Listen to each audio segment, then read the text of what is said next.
My 13-year-old acts like a puppy again. Almost overnight, she's a different dog. Perfect poops. When people switch their dog's food to the farmer's dog, the effects can seem like magic. But there's no magic involved. It's simply real meat and vegetables with all the nutrients dogs need, instead of highly processed pellets. No tricks, just smarter, healthier pet food delivered in packs portioned for your dog. It's amazing what real food can do.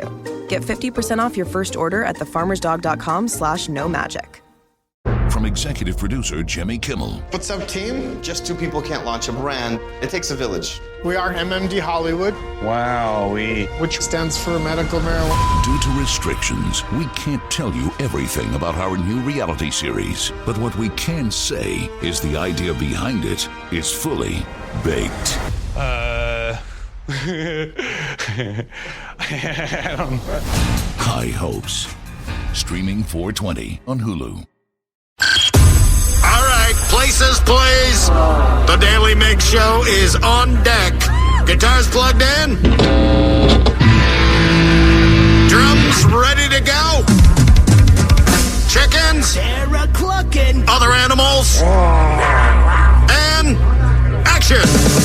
This is the Daly Migs Show on The Rock with Taryn Daly and Steve Migs. While listening to the Daly Migs Show, please refrain from any unnecessary finger gesturing. 99.9 KISW.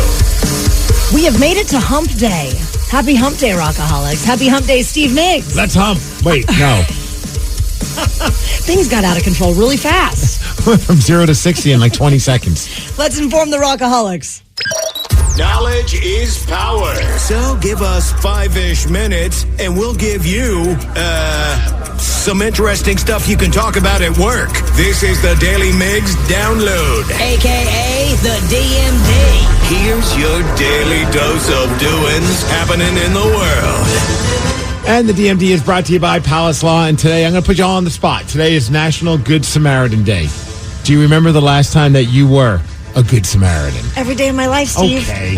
Every day. Let me ask Sarah. I think she'll give me an honest answer, unlike my friend over to my right. I really can't remember. I knew you would be honest. Yeah, I'm really trying to think, too. I got one. I got an example. What? Not something that you did. But. Oh. So recently we were at Mod Pizza in Tacoma, and we were there enjoying some lunch after, I think it was right soon after Tatum's surgery. So it was just last week, and we're sitting there, and Tatum and Sid went to the bathroom, and on the way back, my wife was like, "Can you buy the guy behind us some pizza?" I was like, I was just kind of thrown off. I'm like, "What do you mean? Like, what? Where did I thought you went to the bathroom? Like, what's going on?" And she's like, "Well, this guy." He approached me out of the bathroom and said, "Would you mind buying me a pizza?" Oh. And I was like, "Yeah, sure." So I turned around, as a younger dude. He was like probably, I don't know, 18, 19 years old. And I was like, "Hey, yeah, man, how's your day going?" He goes, "It's going great." Like, he had a great attitude, but you could tell, like, he couldn't afford food. Oh. And so I was like, "Yeah, I'll get you a pizza." I got him and I was like, "What are you getting?" Because I was just curious. It's like jalapenos and pineapple. And I was like, "Yeah."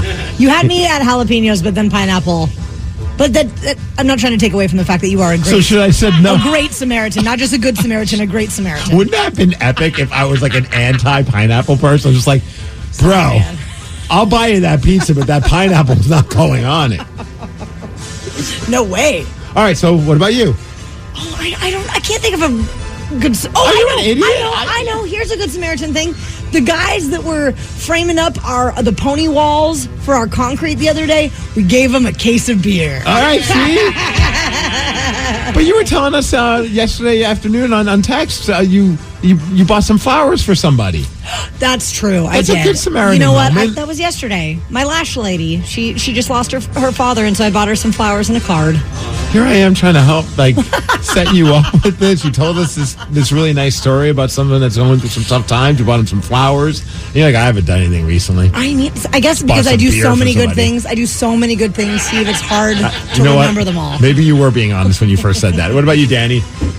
This weekend, my girlfriend was picking out some cucumbers at the store, and they all fell off. So I helped the guy clean them up because I felt bad that she did not do that. So I was like, you win. Thank you. You win. I have such grocery store anxiety in general I probably would have fallen on the ground and had a panic attack. It was pretty epic. Well, last night I was falling on the ground having a panic attack thanks to our Seattle Kraken.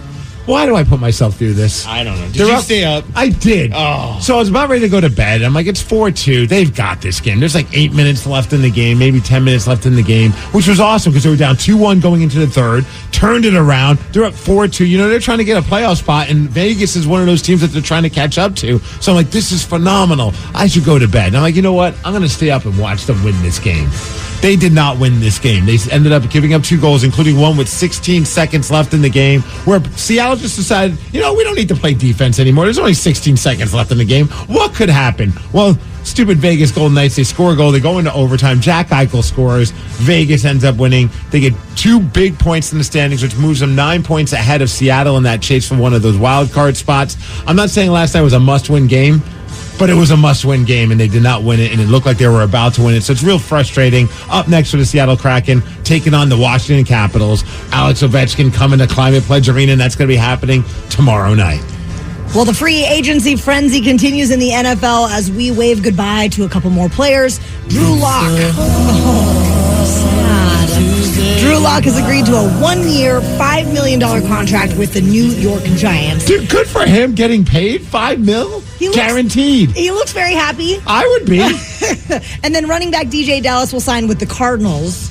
Then the Hawks finally signed a player from another team, bringing in veteran tight end Pharaoh Brown. He's 29. He signed a 1-year contract with a $3.2 million base salary with incentives that can push it up to $3.9 million. He will be a solid blocking tight end. I do love that there are people freaking out. They're like, we've been waiting for someone for him to sign, and who the hell is this guy? He's not a big name player. He's like you said, he's known for his blocking abilities, but I was actually kind of sad about DJ Dallas, even though, look, Drew Lock, DJ Dallas, both backups. Like, it's not the end of the day. Totally. But I was only sad because he follows me on Twitter. And, you know, if you follow me on Twitter, that means you're important to me. And then skill level. Yep. So now absolutely. I'm very sad to have to say goodbye to DJ Dallas. You guys were making fun of me because I got all excited yesterday. I thought that the Seattle Seahawks signed Patrick Queen from the Baltimore Ravens. And I didn't bother to see that the S after the hashtag S wasn't Seahawks, it was Steelers. And then I was very disappointed. You guys were, I'm like, I almost quote tweeted it. I was like, dude, we got him. This is awesome. And then everyone's looking at me like, dude, it says Steelers, not Seahawks. He's hanging with Russell Wilson. I guess I've become a Steelers fan. I don't know what the hell's going on. That was very sad. But no, he's not going to be a member of the Seahawks. He's going to be part of the Steelers, who are putting together quite the team during free agency. But we'll see what happens. I mean, the Seahawks have never been the team that like goes crazy on those first couple of days for free agency frenzy. So I think we still got some time. Don't freak out just yet, Seahawks fans. Yes. Hey, as far as weather, we're going to hit a high of 51 degrees. It's going to be cloudy. Big thanks to Kia Puyallup for giving us the Daily Migs download. And that's what's up. The nightclub Supernova has been in the news recently because it will be the first strip club in Washington to serve alcohol. The owner of Supernova is Zach Levine, and he's going to give us all the details when he joins us at 6:20. The Daily Migs Show. My 13-year-old acts like a puppy again. Almost overnight, she's a different dog. Perfect poops. When people switch their dog's food to the farmer's dog, the effects can seem like magic. But there's no magic involved. It's simply real meat and vegetables with all the nutrients dogs need, instead of highly processed pellets. No tricks, just smarter, healthier pet food delivered in packs portioned for your dog. It's amazing what real food can do. Get 50% off your first order at thefarmersdog.com/no-magic. This episode is brought to you by Progressive Insurance. Whether you love true crime or comedy, celebrity interviews or news, you call the shots on what's in your podcast queue. And guess what? Now you can call them on your auto insurance too with the Name Your Price tool from Progressive. It works just the way it sounds. You tell Progressive how much you want to pay for car insurance, and they'll show you coverage options that fit your budget. Get your quote today at Progressive.com to join the over 28 million drivers who trust Progressive. Progressive Casualty Insurance Company and Affiliates. Price and coverage match limited by state law. From executive producer Jimmy Kimmel. What's up, team? Just 2 people can't launch a brand. It takes a village. We are MMD Hollywood. Wowee. Which stands for medical marijuana. Due to restrictions, we can't tell you everything about our new reality series. But what we can say is the idea behind it is fully baked. I don't know. High Hopes. Streaming 4/20 on Hulu. Rockaholics, very exciting times around these parts. Things are changing in the state of Washington. This is huge news. I feel like I was on 4 different group chats yesterday just about the excitement that's going on right now as Washington State finally, for years we've been saying, why can't we have a drink while being at a gentleman's club, while being at a strip club? But thanks to a man by the name of Zach Levine, that's going to happen. He's the man that is bringing Supernova Seattle into a gentleman's club, right? Zach, are you here? Hey, I'm here with you. Awesome. Thanks so much for having me, man. We're extremely excited to announce that we'll be Washington State's first 21-plus dance club to host fully nude dancers. And contrary a little bit to a gentleman's club. Okay, thank you for correcting me. Okay, we were trying to figure that out. And I totally appreciate that. Because there's a handful of strip clubs and gentleman clubs in Washington State. However, since our opening almost 3 years ago, Supernova has been an immersive and engaging art-forward dance club. And we fully intend to continue that with this addition to our programming. We're going to continue to book the best local and national DJs and performers, as well as host our monthly theme party nights. And we're just really excited to introduce fully nude professional dancers who specialize in aerial and pole acrobatics. Well, I did see in the article that you're calling it an Atlanta-style club with nonstop bumping party music, and I was like, you know what? I don't even know what that means, but I'm sold. Yeah. Well, again, we're a dance club, so we want people to come out and have a great night of nightlife. And we don't want to be a seedy gentleman's club or a strip club. This is supposed to be immersive. It's supposed to be engaging. We've been hosting regularly themed parties. And we're really excited to launch this new programming on March 22nd and Saturday the 23rd with our spring break and sandbar tropical beach parties, where we're turning up the heat, bringing in 3,000 pounds of sand, some inflatables, a volleyball court, tanning lotion, air fresheners, and everything's really it's thematic. It's fun. It's a carnival. Do you order the sand through Amazon.com? How do you get 3,000 pounds of sand? Well, a magician never reveals the secret. Fair. I'm also wondering, not only how do you get the sand, but how do you get the sand out? That is the more magic question, is getting the sand out. But to be fair, we do get the sand from Home Depot. We use playground sandbox sand, and we are located in Soto at the corner of First and Horton, so it's just a couple blocks away from the Home Depot there. That is a good point. Yeah. So Zach, obviously you've been looking very forward to this. What has the whole waiting around application process been like for you? How long ago did this kind of all start being put into motion? I only decided this about a week ago. This is totally not something that's been on our radar. It was not something I was ever considering to do. The only reason I decided to do this is because the Liquor and Cannabis Board of Washington State put out a big memo email blast to all liquor license holders saying that they're no longer enforcing the Lewd Conduct Act. And the Lewd Conduct Act is what separates a strip club from a nightclub with go-go dancers that shows nipples or genitalia or anything of the sort. And so with the recall of that law, it no longer being enforced, and they're working to pass the new Strippers Bill of Rights Act, I just wanted to be the first to jump on it and seize the opportunity to say, hey, we already have a liquor license, so all we need to do is throw a couple of poles in there and get some go-go dancers or professional exotic dancers and have them remove some clothing. It's going to be such a refreshing thing, because I think that's a lot of people talk about, like when they go to a strip club around here. It's just like, well, it's awkward because you can't drink. It doesn't feel very festive. It does, like you were saying, at times you just like kind of feel awkward being in there. Whereas you go like somewhere like Atlanta or Portland or other places where you can drink, and you're like, and that's exactly it. Yeah, we're joining the ranks of even Vancouver, BC, Portland, Oregon, our neighbor to the south, Atlanta, Miami, Las Vegas. And you're absolutely right. It's a little awkward if you're in there for everyone. We are talking to Zach Levine of Supernova Seattle, that will become Washington's first strip club to serve alcohol. And I guess out of curiosity, how many days a week will this be in operation? Is this going to be like a 7 days a week situation? Well, I certainly hope to expand our hours in the future. But to launch, we're going to continue with our nightclub programming, where we're starting at 10 p.m. on Fridays and Saturdays and going till 3 a.m. But we certainly hope that the reception to this is well received and that we're able to expand. What's it going to take to have us do like a guest DJ set? We'll do our own little. I'm just kidding. Oh no! You tell me. Let's host something. You got my email.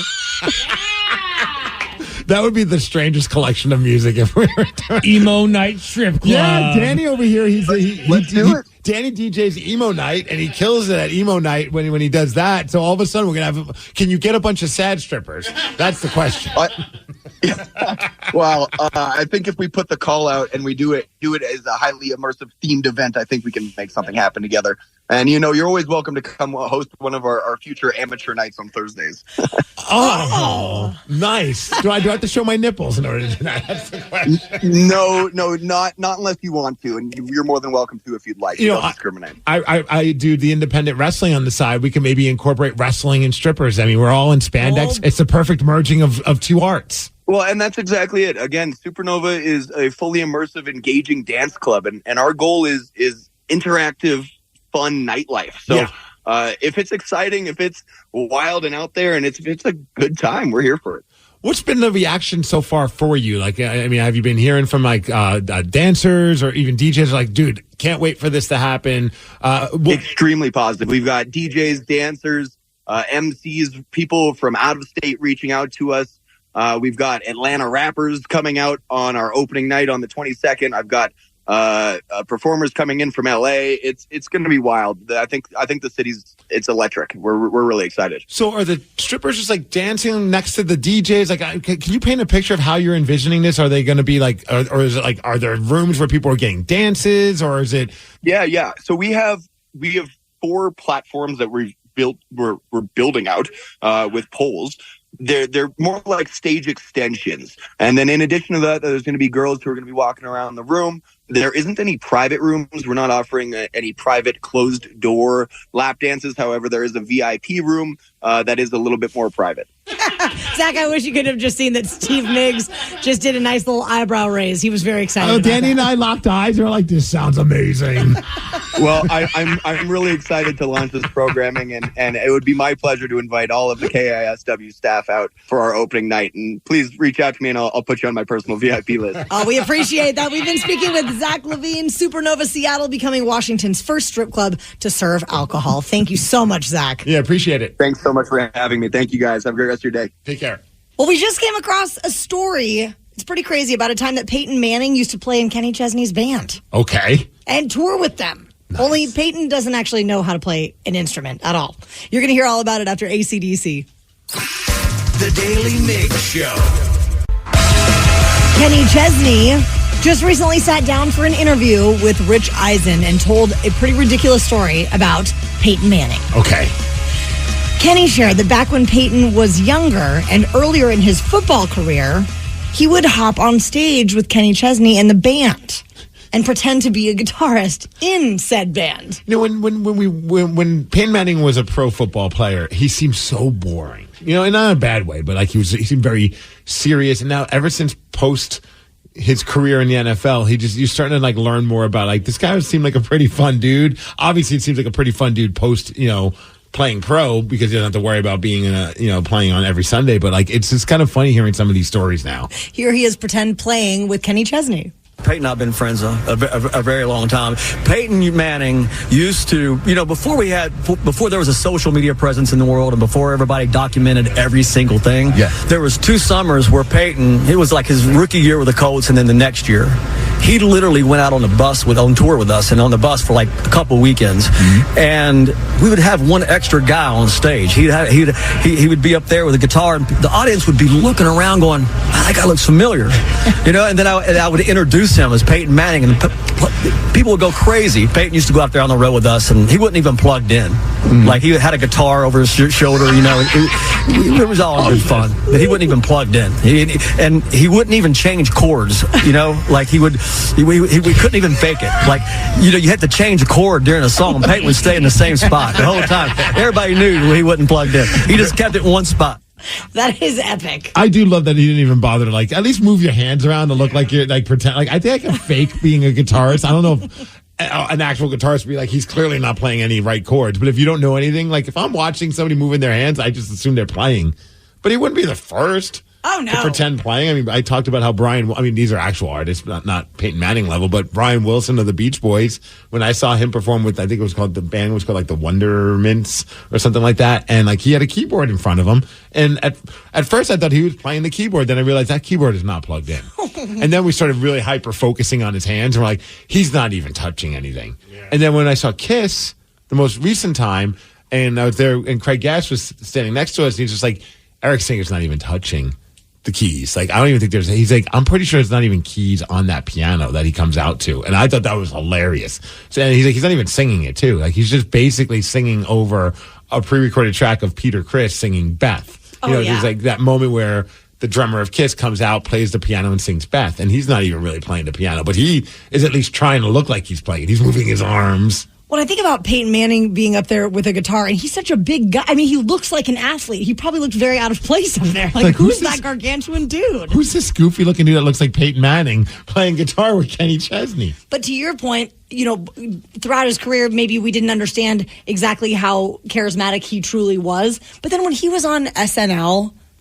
He was hysterical. The skit where he was pegging kids with footballs and stuff. I mean, he's just an absolute delight. Do you think they were like having a few drinks and Kenny's like, come up on stage with us there, Peyton? He's like, what am I going to do? He's like, just put on a guitar and pretend that you're playing. He's like, all right, let's go. Probably. I've also wondered, too, because, like, you've seen all those.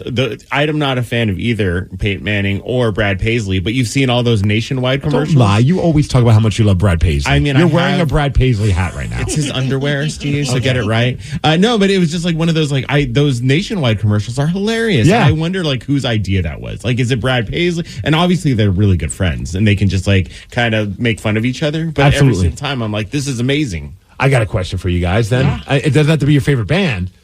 Because I don't think although it would be fun to jump up on stage and pretend to be playing guitar with Pearl Jam, but if you had to pick a band to jump up on stage, obviously you don't know how to play. Danny didn't know how to play guitar, so let's suspend reality for a second, though.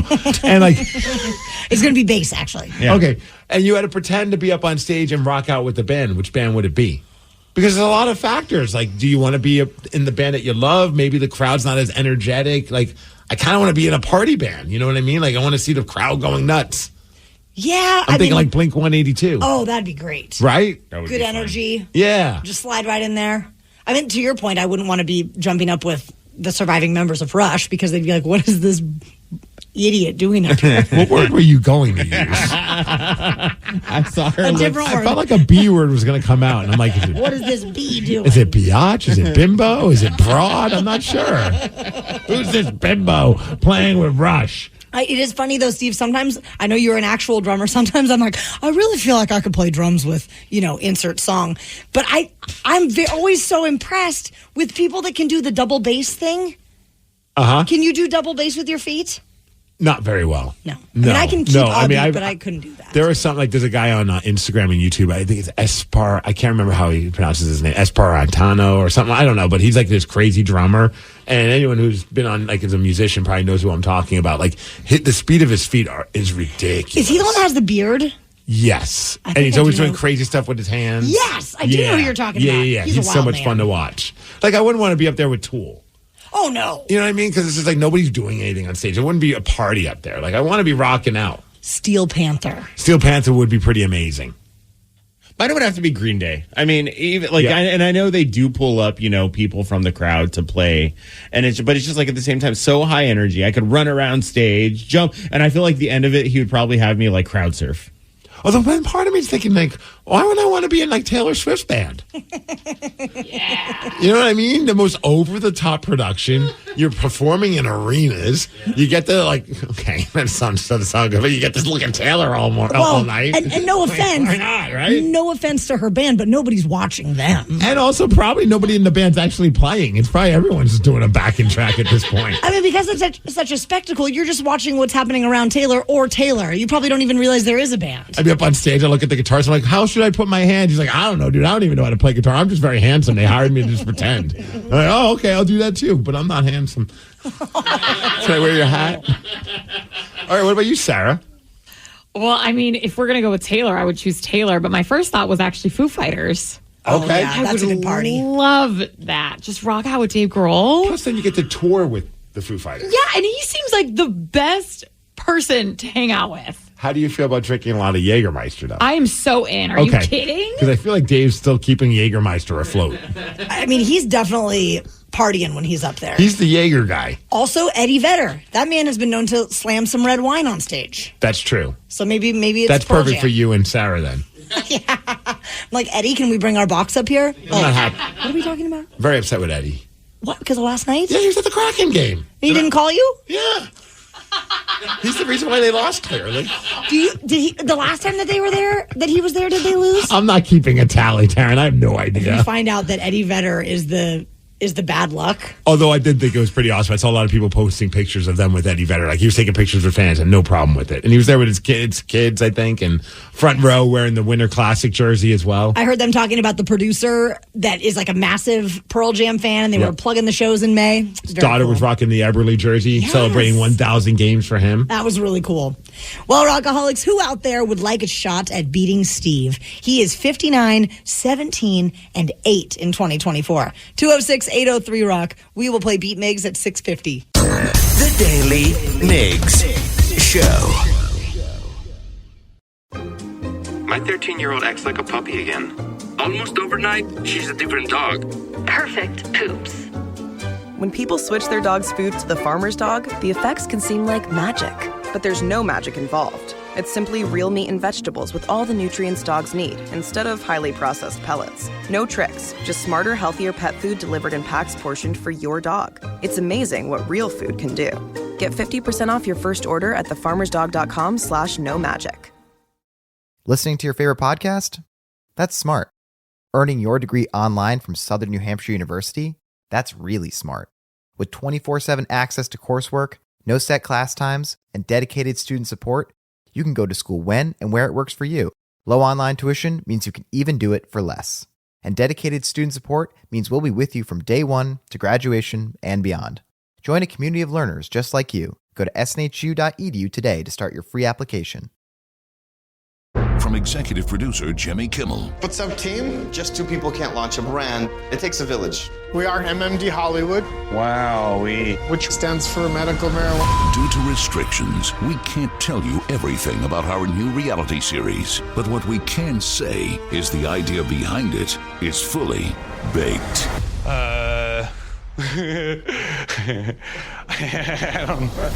High Hopes. Streaming 4/20 on Hulu. My 13-year-old acts like a puppy again.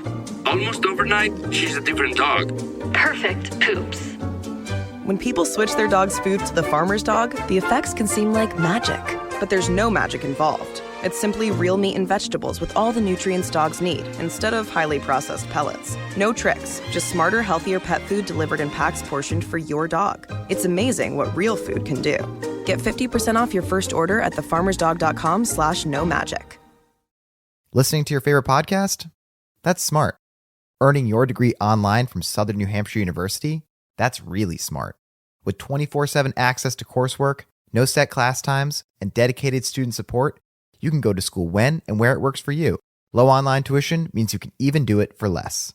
And dedicated student support means we'll be with you from day one to graduation and beyond. Join a community of learners just like you. Go to snhu.edu today to start your free application.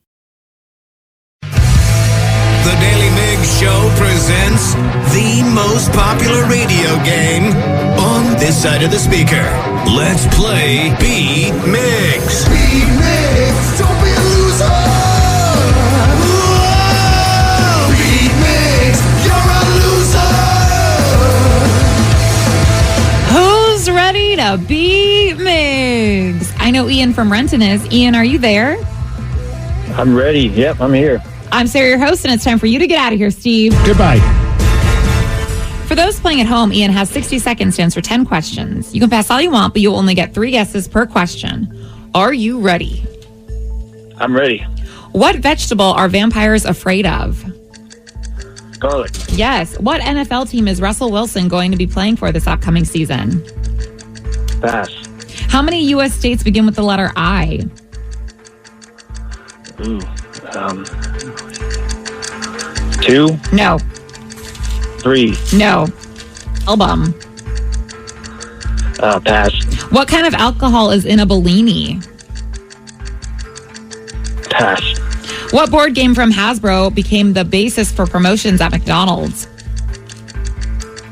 Monopoly. Yes. The Amazing Race first aired in what early 2000s year?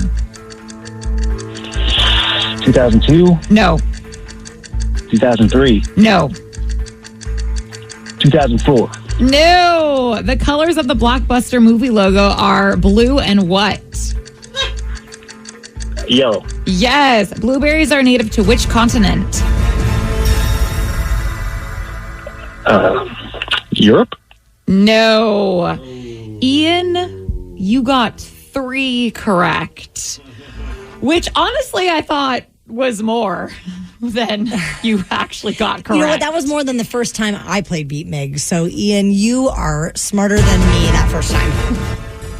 Don't try to make this nice, Taryn. I like to that make people feel good about themselves. Not a great performance. Oh. Ian even hung up. He's not even here anymore. Ian gave up? He didn't give up, but he hung up. So maybe that is actually giving up. You know, he put his best foot forward, but his best foot wasn't great. Steve, are you ready? Yeah! Damn, the judgment coming from the left of me. I mean, especially on one of these questions. Okay, you'll see. What vegetable are vampires afraid of? Oh, eggplant. Never. Garlic. Yes. Never. What NFL team is Russell Wilson going to play for this upcoming season? Pittsburgh Steelers. Yes. How many U.S. states begin with the letter I? 1? No. Oh, wait, that's stupid. 4? Yes. Weezer's hit song Beverly Hills was off what album? Oh. I love this record, too. Make Believe. Yes. What kind of alcohol is in a Bellini? Vodka? No. Rum? No. Whiskey? No. What board game from Hasbro became the basis for promotions at McDonald's? Oh, Monopoly. Yes. The Amazing Race first aired in what early 2000s year? 2001. Yes. The colors of the Blockbuster movie logo are blue and what? Yellow. Yes. Blueberries are native to which continent? North America. Yes. Nice. How many times did Sean Connery play James Bond? 10. No. 4. No. 5. No. 7, actually. But it really doesn't matter because you got 8 correct, which is a big win, 8-3. Nice. I'm the best. I'm the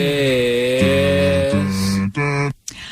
Yes. Ian was very kind of close with the U.S. states. He said 2, 3, and 5. So he was close there. What was the one that you were shaming him for? Well, I said The Amazing Race first aired in what early 2000s year? He said 2, 3, and 4. 4 is not early. No, yeah. So it was- that's a bad guess. Yes. He didn't know that Russell Wilson was going to play for the Steelers. I was probably better off not knowing that.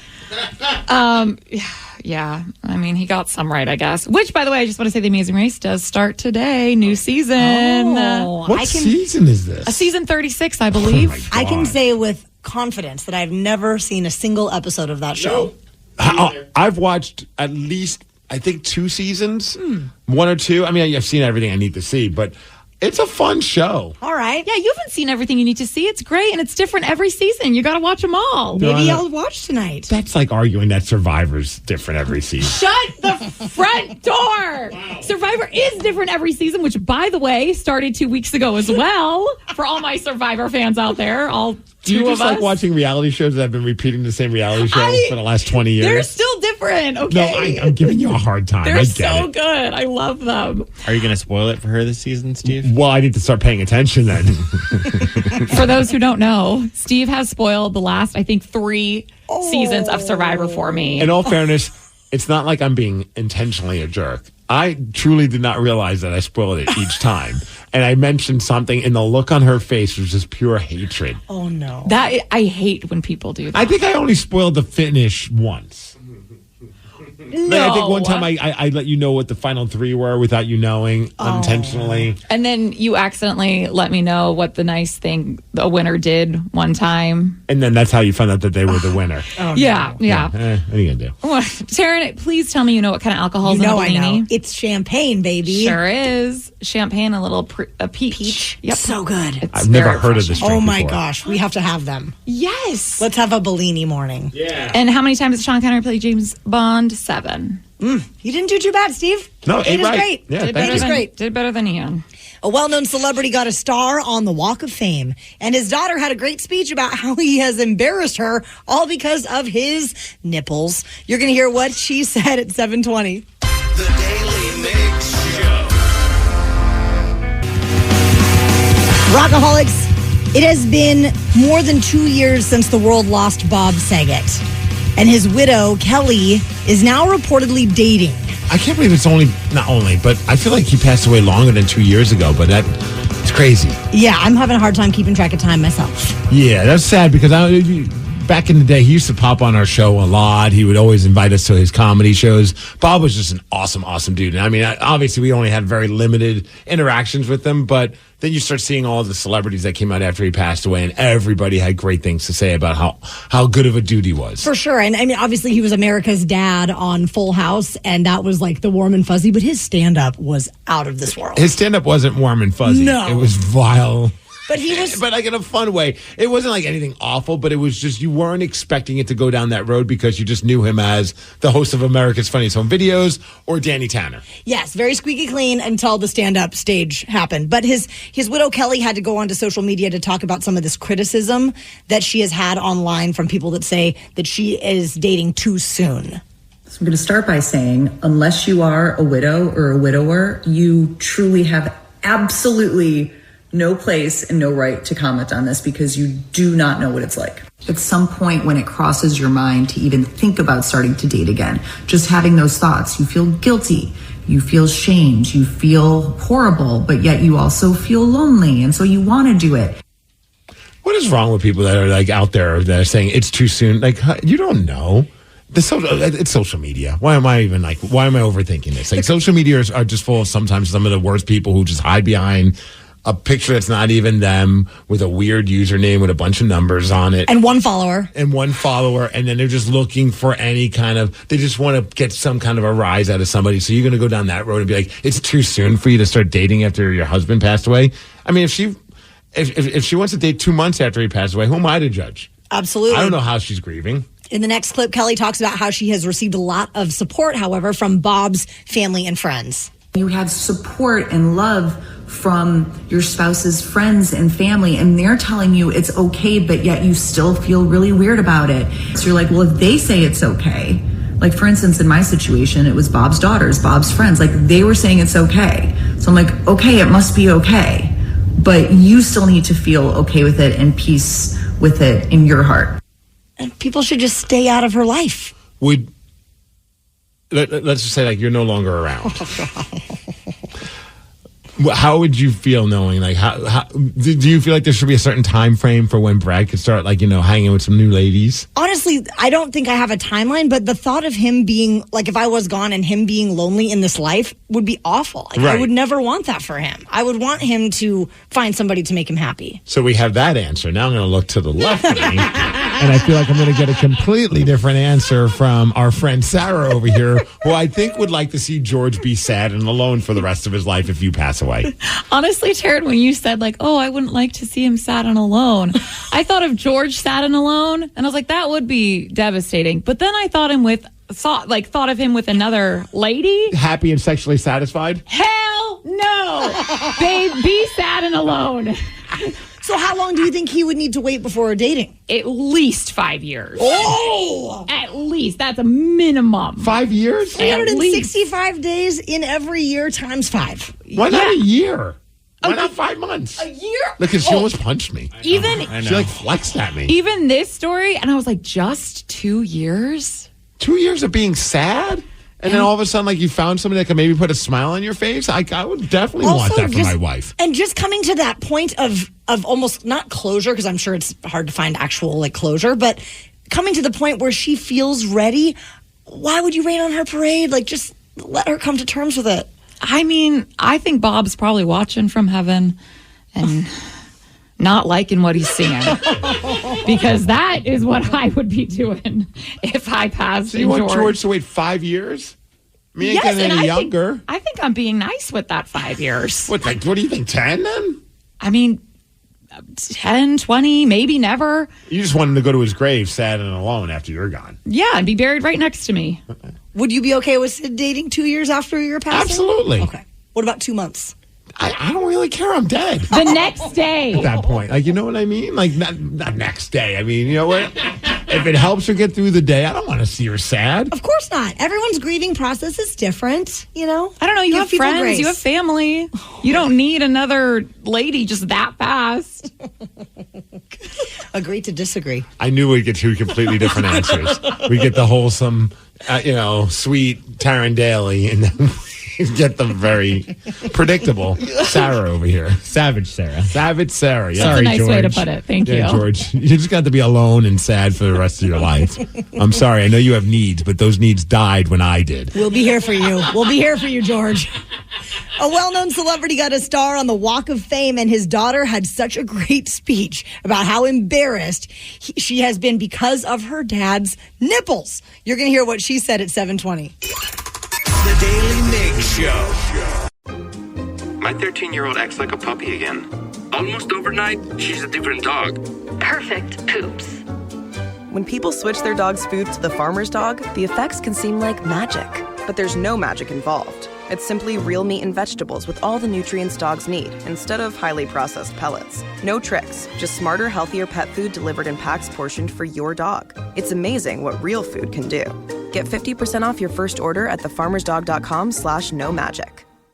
From executive producer Jimmy Kimmel. What's up, team? Just two people can't launch a brand. It takes a village. We are MMD Hollywood.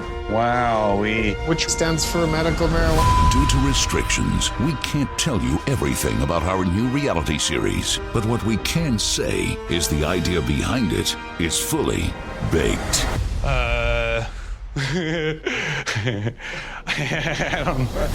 High Hopes. Streaming 4/20 on Hulu. Listening to your favorite podcast? That's smart. Earning your degree online from Southern New Hampshire University? That's really smart. With 24/7 access to coursework, no set class times, and dedicated student support, you can go to school when and where it works for you.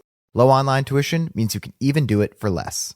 And dedicated student support means we'll be with you from day one to graduation and beyond. Join a community of learners just like you. Go to snhu.edu today to start your free application. You'll be surprised what the majority of people have said that they would like to be remembered for. And tomorrow at this time at 7:20, we're going to tell you what they said. But right now, 206-803-ROCK. When has your parent embarrassed you? Or when have you intentionally embarrassed your kid? Call us up now. The reason we're talking about this is because of Lenny Kravitz receiving his star on the Hollywood Walk of Fame, and his daughter kind of was like the highlight for her speech. Okay, and his daughter is Zoe. Yes. She's an actress, right? Yeah, and I just looked up. She's 35. Oh, thanks for making me feel. I remember when she was born. I can't Not believe that I was there. I cut the umbilical cord. Me and Lenny, we were homies once back in the day. Met him once, best friends. That's in my head. I'm like, she's got to be a teenager by now. No, she's 35. She's 35. So, is it weird for her that her dad is not aged? Like, he looks probably the exact same as he did when she was born. He is. I like to look at Lenny Kravitz. He's lovely. I think once a week, you and Sarah have shared videos or pictures of Lenny Kravitz since we started the show. I did not realize that there was this unhealthy obsession with Lenny Kravitz in this room. Yeah, he's pretty delicious. His daughter, though. Delicious. His daughter, though, had some thoughts about her dad's wardrobe. I've seen the way you show up and take care of the people you love. I've seen your incredible dedication to your art. But mostly, I've seen through your shirts. According to my dad, if it doesn't expose your nipples, it's not a shirt. Used to embarrass me when you'd pick me up from school as a kid, but I gotta say at this point, I respect it. You really do pull it off. Your relationship with the netted shirt is probably your longest one, and it works. Wow. The roast of dad. She's like, you know what? I'm saying that one for me and mom right there. I could never be that guy. No. I don't have the physique for it. If I did, I would wear a netted shirt to work every day. Do you think that in the future, Tatum might look back at your wrestling career and have some thoughts about dad in spandex? Yes. 1,000% yes. That's part of why I continue to do it. Like, part of me wants to keep this going until I can finally get her to show up to one of my matches. And I don't know if it either embarrass her or maybe it'll make her proud. Probably embarrass her, but I think that'd be hilarious. Although I'll never wear the netted shirt because, as she informed me last week, Daddy has a big belly. Oh. Out of the blue, just out of nowhere, just she was walking up the steps and she looks at me and goes, "Daddy, you have a big belly." Right. It's like, I almost said, "Go after yourself" to my child. I was like, I'm not gonna, of course. I was like, thanks. It's bulking season, I swear. I think about my dad. My dad unintentionally embarrasses me all the time because he's very proud. But, I think there's a fine line between being proud and also just being a little much. Sure. So whenever he would come out, he's just so proud. It's like, it means a lot. Like he's very proud of what I get to do for a living, and he wants the world to know what I do for a living, to the point where back when we used to have business cards, I remember he was like, I want some of your business cards. I was like, all right, didn't think anything of it. He would carry those business cards around when he came here to Seattle, and anywhere that we went, restaurants, coffee shops, and I'm right there. And he'd be like, do you know who my son is? And I'm like, Dad, don't do this. Please don't do this. And he's like, he works on the radio. Do you listen to the radio? And of course, like the barista or the waitress was like, oh, sometimes. And then he'd say, well, and they would always look at me like, I don't listen to rock music. I don't know. I'm sorry. I'm like, don't be sorry. I'm sorry. And he's like, well, you know what? Here's his business card. And I'm like, what are you doing, Dad? I'm not going to give you any more business cards if you're going to keep handing out business cards to random people. That is so endearing. And I think that's the sweetest thing I've ever heard. He's your biggest hype man. He is. I may do this when we go to out of state to our radio conventions. I'm just going to carry your business cards and be like, do you know who this is? Well, dude, honestly, like I remember there was like they were making more business cards at work. This is forever ago. Obviously, we don't have any business cards now. And they're like, do you need more business cards? And I said, no. And I did. But I was like, I don't even want them because I was afraid that if I had them, I would have no choice but to get. I couldn't lie to my dad. I'd be like, so I went, Dad, I don't have any more business cards. They haven't made us any. We don't do business cards anymore, Dad. But also, I think he was always trying to get a hookup because one time he was talking to somebody on like a cell phone provider, and my dad's in New York, and he found out that my dad will just talk to him. He's like, so where are you calling from? He was like dealing with his cell phone provider. They're like, oh, I'm calling from Seattle. Seattle, huh? You know, my son. And he told me a story, and the person did know who I was and actually gave him like a discount on something. And so he would share the story left and right. And I think to this day, he still hopes that he could get like hookups because of his son. So now we learn the truth. He's not actually proud. He just wants a discount. He wants a discount. So I think he was open for like maybe like a free latte. The National Treasure has embarrassed me many times, but there was one time that he put his head through the drive-through window of the Stanwood Burger King to be like, what's going on in here? Did you work there? No, because it was just taking longer than he wanted to get his food. And with his children in the car, like unbuckled his seatbelt, pushed the doors open. You know how it's like those little pushed the doors open, stuck his head in there, and was yelling. It sounds like a scene from a horror film. What? like The Shining? Where's my burger? Here's Craig. Right? Here's Craig. Where's my Whopper? Usually my dad's moments of embarrassing us were food related because something cost too much money or took too long, but that was definitely probably the worst for all of us. So we want to hear from you, Rockaholics. 206-803-ROCK. When has your parent embarrassed you, or when have you intentionally embarrassed your kid? Give us a call, 206-803-ROCK, and we will take your calls after Aerosmith. The Daily Migs Show. When has your parent embarrassed you, or when have you been the embarrassing parent and intentionally, maybe unintentionally, embarrassed your kid? Call us up now, 206-803-ROCK. David in Federal Way, you embarrassed your kid with your vocal stylings. Hafade from Guam, guys. Good morning. What's up, David? Hey, yeah, my daughter, she wanted to go snowboarding with her friends, and you know, my kid put me on the spot. She actually had like 4 or 5 of her friends at my house saying, oh, yeah, can I go snowboarding? It's going to cost about $150 to go because with all the rentals and the ticket and all that, right, for the whole day pass. So I told my daughter and her friends, I said, well, you know what, if your friends want to spot you until I get paid, you know, you can go. But for right now, I don't have any money, so you're going to have to wait till payday. And then my daughter says, oh, but I want to go. So, well, you know what? There's this real famous song from the Rolling Stones, and it goes like this. You can't always get what you want. Try so hard. You can't always get what you want. So I told her, I said, you guys should look that up. It's a really good song. And a great life lesson. And to this day, she hates the Rolling Stones. Brandy in Olympia, your dad showed up to high school in a costume. Oh, yeah. And, yeah, I'm actually in Everett. I'm confused on where I live, apparently. But my parents... My parents live in Olympia. Yeah, in high school, my dad, Tom Devine, showed up at my high school wearing a full green leisure suit that my mom had sewed him in like the 70s. Yes, and he had on an Irish Derby hat and a cane, and he picked me up wearing that in high school. He'd also show up. Was this around St. Patrick's Day? Yeah. Oh, yeah. my God. Of course it was. And then as an adult, he decided to show up to my work as an adult wearing a full-on, almost like inflatable leprechaun costume one year. Where did you work when this happened? I worked for a company, Lumberman's Building Centers. So they sold lumber and stuff. It was just the office. It was like a business office. And he decided it'd be fun and show up at my work and embarrass me. So. Is your dad Irish? Yes. Oh, yeah. All right. My dad and my mom, so. He's proud. It's a big deal. Yeah. Proud of his heritage. I have a feeling that Brandy probably wishes her dad wasn't, like, retired. Because it sounds like he's got a lot of free time on his hands. Yeah. Yeah. So, I passed on, and I now try to embarrass my daughter every time I can. So nice. Atta girl. Andrew in Ording. Oh.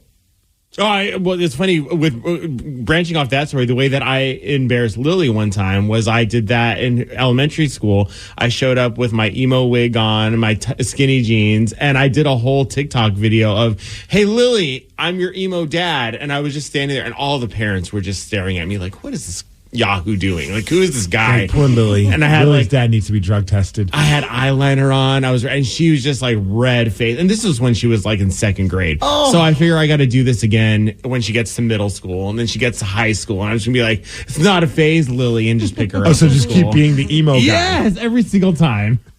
Andrew in Ording, your grandma gave you some sexual education. Oh, Top of the morning to you guys. How you doing? Great. All right, so it was Christmas Eve. I was a freshman in high school, and I was dating a junior cheerleader. And, when you get to a big social gathering with your family and everybody's talking around the table and everyone's just fine, so it's very loud. Well, my grandmother looks at my girlfriend and goes, "Oh, she's very beautiful." And before she starts eating her food, she goes, "Make sure you wear a condom." Oh, my family went quiet. The whole family went quiet. I was beat right in the face. What was I supposed to say to my grandmother at that point? Shut up, Grandma. That's what you say. Dude, that happened to me one time. It was not a girl I was dating, because I wasn't dating girls when I was in high school and college, but it was a friend, and it was a friend in college, and we were going to a New Year's thing. And my dad, actually, as we're walking, he goes, "Don't forget to rap that rascal." Because that was his joke. He would always say it to my brother and I as we would leave the house with friends or whatever, but like never with a female friend, because it wasn't often that I had a female friend. And she just looked at me like, "What?" And I was like, "Oh, he says that to me no matter what. He's not insinuating that you and I are going to have sex." And never. But it's You like, would never. But like, of course she's not believing me. She's just like, "What are you telling your parents?" I'm like, "Nothing. It's not like I'm telling them I'm going to go bang this girl. Like, what do you, like, nothing." I've also never heard the phrase "rap your rascal." No, rap that rascal. Rap that rascal. Oh yeah, That's great. That That's was classic. that was his catchphrase. Every time my brother and I would leave the house, "Don't forget to rap that rascal." I'm like, "Dad, I'm going to church. Don't need to." Well, I guess in some situations maybe, but not me personally. No. Derek and Puyallup, you had some nudity in front of your dad? Yes. So some backstory here. My dad is a real man's man, right? And he met a buddy at work, and for about a week he was super excited about this guy coming over, and they were going to hang out in the garage. My dad was going to show him his project car that he was working on. So my dad, for like the whole week, is prepping me for this guy coming over, because I've been known to be kind of a wild card. And my dad was like, "Don't do anything stupid. Don't do anything weird. Just be normal, please." So the day before, my dad and me kind of get into a little bit. I get in a little bit of trouble. And so I have this in the back of my mind. So the day comes when Dad brings over a new buddy, and I have some of my friends over, and I decide to go outside when they're talking stand up on my dad's car trailer, completely butt naked, with my twig and berries tucked between my legs, arms spread eagle, and said, "Dad, why don't you kiss me like you used to?" Oh, my God. What the F is wrong with you, Derek? I mean, and we live in the same town? I love that the topic is about how we've been embarrassed by our parents or how we have embarrassed our children. But no, he embarrassed his parents. You know what? That's the way to end things right there. It really that is. sets it all down. I don't think I can even live in Puyallup anymore after hearing that. Rockaholics, have you ever had a ridiculous run-in with the law, one that you will never forget? Call us up now and tell us that story, because that story will also give you a shot at winning tickets to see Jelly Roll. 206-803-ROCK. We'll take your calls at 7:50. The Daily Migs Show. My 13-year-old acts like a puppy again. Almost overnight, she's a different dog. Perfect poops. When people switch their dog's food to the farmer's dog, the effects can seem like magic. But there's no magic involved. It's simply real meat and vegetables with all the nutrients dogs need, instead of highly processed pellets. No tricks, just smarter, healthier pet food delivered in packs portioned for your dog. It's amazing what real food can do. Get 50% off your first order at thefarmersdog.com/no-magic. From executive producer Jimmy Kimmel, What's up, team? Just two people can't launch a brand. It takes a village. We are MMD Hollywood, Wowee. which stands for medical marijuana. due to restrictions, we can't tell you everything about our new reality series. But what we can say is the idea behind it is fully baked. I don't know. High Hopes. Streaming 4/20 on Hulu. Listening to your favorite podcast? That's smart. Earning your degree online from Southern New Hampshire University? That's really smart. With 24/7 access to coursework, no set class times, and dedicated student support, you can go to school when and where it works for you. Low online tuition means you can even do it for less. And dedicated student support means we'll be with you from day one to graduation and beyond. Join a community of learners just like you. Go to snhu.edu today to start your free application. The average family throws out $1,500 of food every year. That's a lot. Imagine what you could do with extra cash. There are simple ways to reduce your food waste and increase your savings. It starts with a meal plan, a menu, a shopping list, and ends with a little creativity, fresh recipes, ingredient swaps, and new kitchen skills. Get tips to reduce food waste and make your dollar go further. Know the cost. Go to usefoodwell.org to learn more. My 13-year-old acts like a puppy again. Almost overnight, she's a different dog. Perfect poops. When people switch their dog's food to the farmer's dog, the effects can seem like magic. But there's no magic involved. It's simply real meat and vegetables with all the nutrients dogs need, instead of highly processed pellets. No tricks, just smarter, healthier pet food delivered in packs portioned for your dog. It's amazing what real food can do. Get 50% off your first order at thefarmersdog.com/no-magic. Listening to your favorite podcast? That's smart. Earning your degree online from Southern New Hampshire University? That's really smart. With 24/7 access to coursework, no set class times, and dedicated student support, you can go to school when and where it works for you.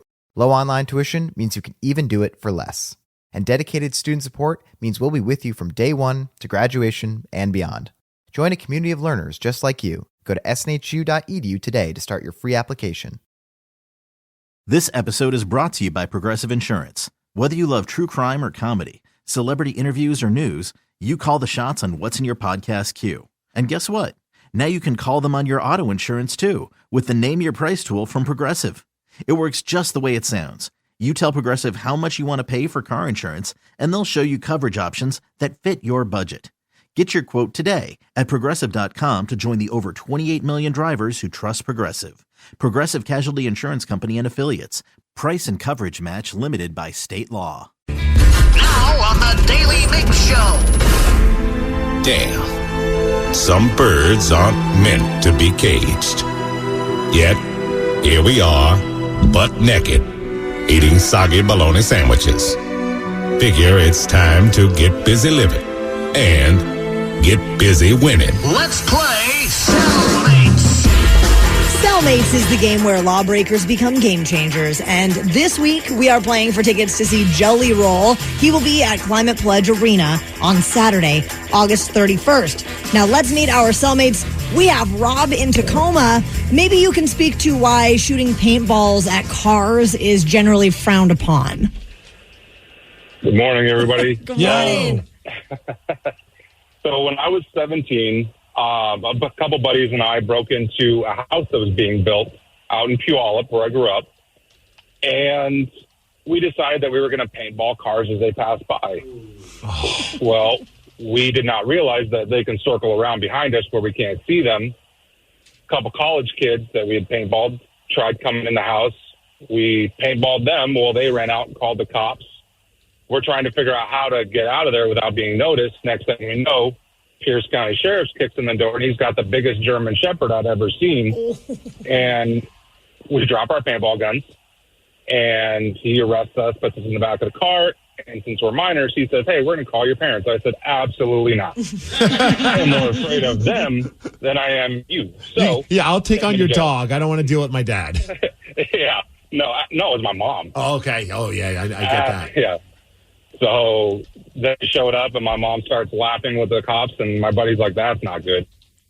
Said, "Yep, I'm in for it." And she tried being all nice, like, "Here, I'll hold the door for you." "No, I'm good."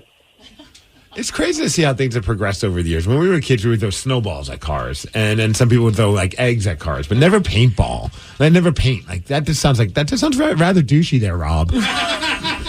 Oh yeah, looking back at it, it's kind of douchey. Okay, Rob, out of curiosity, I've only been paintballing one time, but can a paintball like dent a car or? If you freeze them, yeah. I mean, we didn't freeze them. So. Oh, okay. That was my follow-up question. But it would leave paint on the car. Of course. Which equally sucks. They had us wipe it off. I mean, it was just literally get some water, wipe it off, and then... Oh, I didn't know that. I just figured it'd be permanent on there. Okay. Well, it's not as douchey. It's still douchey, but not nearly as douchey as I thought. All right, Rob, we're going to introduce you to your cellmate, who is Gerald in Stanwood. Gerald, I was under the impression that ghost stories were pretty harmless, but it sounds like you had a different experience. Gerald? Yeah, I'm here. Okay. Tell us your story. So it was last summer, and me and my brother-in-law were out on the back deck with our kids, and it was kind of raining out, and we had like one of those pop-up canopies with like tarps set up around the little fire pit, and we're telling ghost stories, and it was my brother-in-law's turn, so I kind of snuck away and came around the backside, and right when he was telling the scary story, I reached through the tarp and grabbed my daughter, so she just started screaming bloody murder, and then... Wait, how old is your daughter at this time? 3. You're terrible. Okay, please continue. Okay, so then, we finished and then decided we were going to go inside. So probably 20 minutes later, we get a knock on the door, and it's 2 sheriffs. And apparently the neighbors had called in a domestic violence on us. Oh, my gosh. So, we explained what happened, and they're took the kids out and, they wanted to check out the fire pit area, just to see what was going on. And then they just kind of chuckled over it. And then they took the kids down to the patrol cars and turned the lights and sirens on and let them, push buttons and stuff on the car. Okay, that's awesome. They were like, yeah, and the officer's like, we wish we got more calls like this, over domestic violence. And it was just, Right. Yeah, I'm just messing with my 3-year-old. That's all. I'm not a big deal. Steve, based on the severity of the crimes of these 2 cellmates, who have great crimes, by the way, who is going to go first in the game? Let's go with the ghost story man himself there, Gerald. All right, Gerald. Name one of the top 2 best-selling Girl Scout cookies for the state of Washington. I'd have to say the s'mores. Oh, sorry. The 2 best-selling Girl Scout cookies in the state of Washington are Samoas and Thin Mints. All right. I can't believe you didn't go with the Samoas, even though I think they're trash, but I would think that would be the number 1 pick for sure.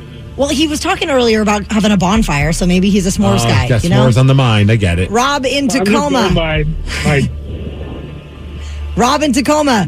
If you get this right, you're going to see Jelly Roll. True or false? Steve Harris turned 68 this week, making him the oldest member of Iron Maiden's current lineup. False. That's right. Nico McBrain is 71. The drummer. Yes. Damn, can he still drum? He can. 71, that's yes, awesome. Bruce Dickinson is only like 65. He's a young baby in that band. Yeah, but drumming at 71, that speed that Iron Maiden plays at, that's impressive. Super impressive. Well, congratulations. You're going to see Jelly Roll on August 31st, Rob. All right, I appreciate it. Have a great one, my man. That was really fun. There was a reporter who talked to some people on spring break, and when they were live on television, it was learned that they start their day with a little bit of tanning and some booger sugar. You're going to hear what happened after Nirvana. The Daily Migs Show. If I was a reporter, I think this is the gig that I would want. What's that? This reporter was sent to interview spring breakers in what looked to maybe be New Orleans and spoke with a group of young women. I would love to interview the spring breakers. Oh, so now we're sending reporters because, Girls Gone Wild, that show's no longer around. So we might as well just send news reporters to go talk to drunk college girls. This should go well. Yeah, this is maybe my career dream now, is to be the spring break interviewer. While chatting with one spring breaker, this specific reporter learned how this gal starts her day, and it's with tanning and a certain type of drug. So tell me, how do y'all start y'all's day? Morning routine, 2 things you can't live without. 2 things you can't live without. Bronzer and cocaine. Wake up, put on bronzer, cocaine, and we're good for the day. Bronzer, then cocaine. And now I'm a senior in college, and here I am. Yeah, my 2 go-tos, bronzer and cocaine. And this is the first day of spring break. First day of spring break. First day of spring break. Yeah. First and potentially last day of spring break. Oh, my God.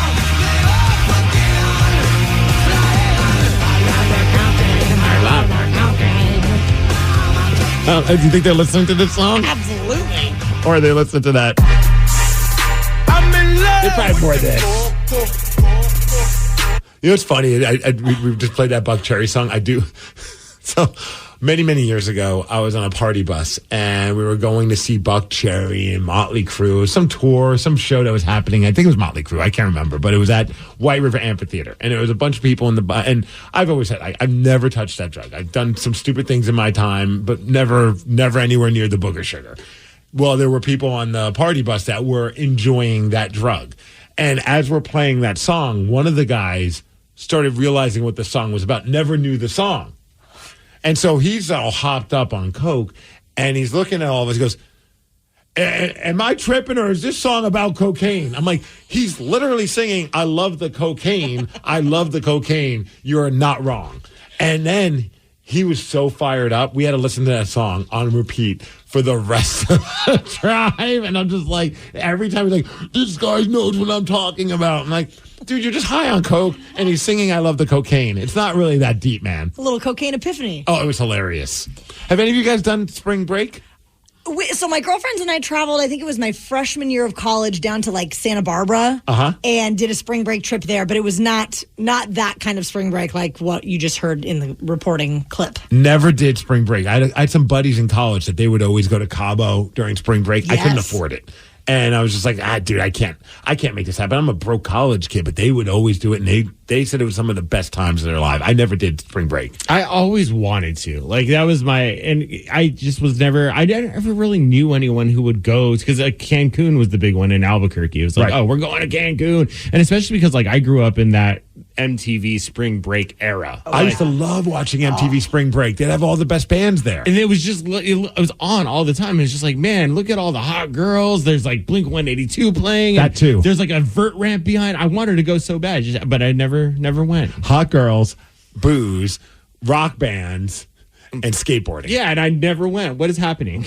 Well, I mean, should we all go spring break? There's still time. Sarah sounds very excited about this.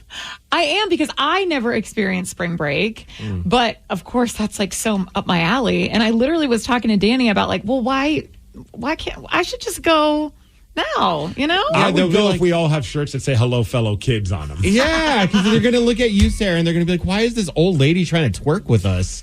Just trying to fit in. They'll be like, are you undercover? You're like a cop or something? What's that one movie with Drew Barrymore? Where she goes undercover as a reporter. Or Never Been Kissed, right? Never Been Kissed. Josie Grossi.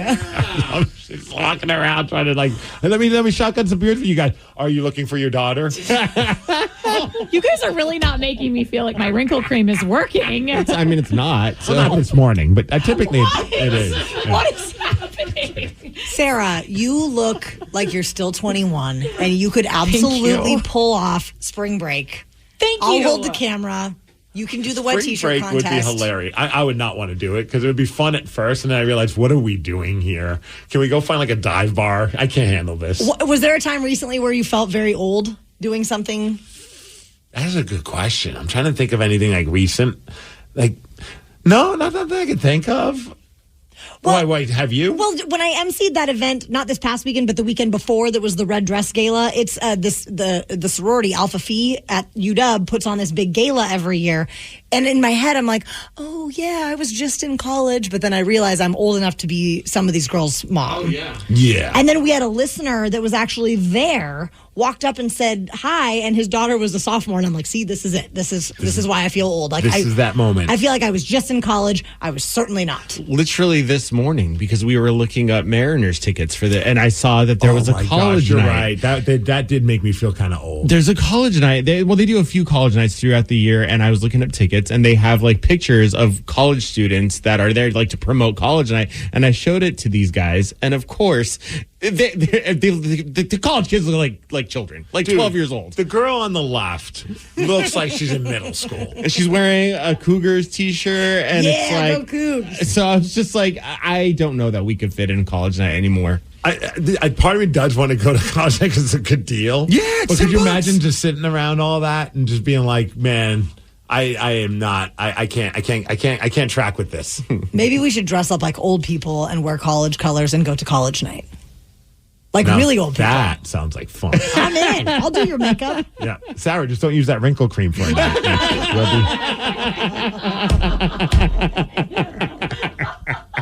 So you would do spring break now? Absolutely. In a heartbeat. Aren't you going to Mexico this year? Sure I am. Okay. Is it during spring break? No. It wasn't spring break like happening right now. But like if I would... I think we're still in winter. Well, a lot of spring breaks start end of March and then the first couple weeks of April. It really depends on your district and your university. Oh, okay. Yeah. Yeah, but I think why not, like, because I'm going to Cancun, so I'm like, why not pretend it's spring break? It's going to be my friend's dirty 30. Every day is spring break in Cancun. That's what I'm saying. Yeah. No matter how old you might look. Is this your first time going to Cancun? Yes. Don't break a hip. We need you back here, Sarah. Just bring like some of like your Tiger Balm and like my heating pad. Yeah. Yep. Electrolytes. Yeah. Maybe pack the shoes with the extra sole support. Arch support. Yeah. We call those sensible shoes. You got to be good walking shoes. I hate you guys. So since Sarah's married, so spring break is off the plate. Oh. Well, excuse me. No, that we have boundaries. I'm not going to go to spring break and just like rail a bunch of dudes. I might show my boobs, but that's fine, right? That was part of it. Like, babe, I'm going to spring break, but don't worry. I'm not going to rail a bunch of dudes. Yeah, just so he knows. Wife of the year. I love her. So I said, I'm 34. I'm heading to spring break next week in Cabo. It's so much fun. I feel like there's probably like the adult table version of spring break. Like, yeah, you get the dumb college kids going crazy, having a blast, but then there's the 30-somethings, the 40-somethings. It's a little slower, but they're there getting wasted as well. You don't think? Oh, I hope. There's hope for us that we have a place at spring break. No, we're partying with the 21-year-olds. Okay. That's what we're doing. Hey, youths. Hello, fellow kids. I feel like they don't believe that either, though. Yeah. What, that weird... Partying with them. They're just like, oh, we gotta pull back on the beer pong guys. The old people are playing. No, The old people are going to win. Yeah. At beer pong. Exactly. Yeah. Oh, so we're going to go with the intent to out-party the college kids. No, we're not. Yes. Okay, now I'm in. Taryn and I are. I am. You I'm two going. can be in the old section. Yeah, we'll just watch and laugh.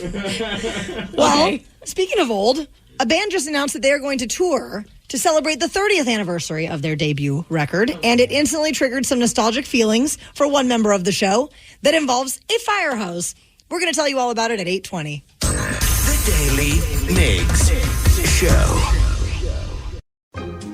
My 13-year-old acts like a puppy again. Almost overnight, she's a different dog. Perfect poops. When people switch their dog's food to the farmer's dog, the effects can seem like magic.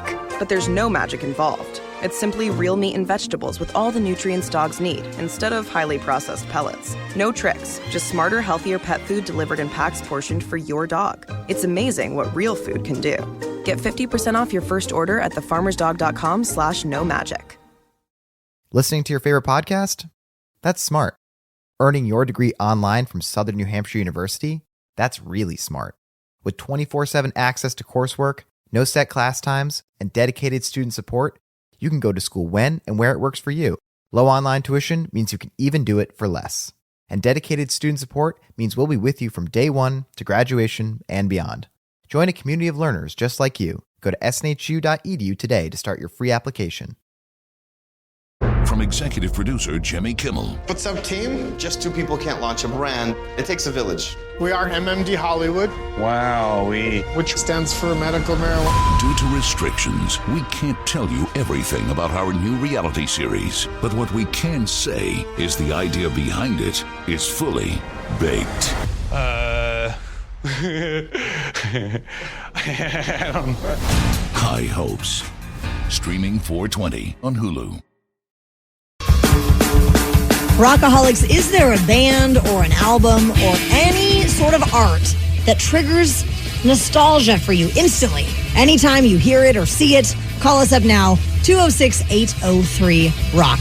The reason we're bringing this up is because of the Weezer tour. Yes. And Steve Migs, you are stoked. I am very fired up. Of course, that's a band that, well, I say of course, like you should know, but I grew up being a huge Weezer fan, and I did not realize that this is the 30th anniversary of their debut album, the Blue Album.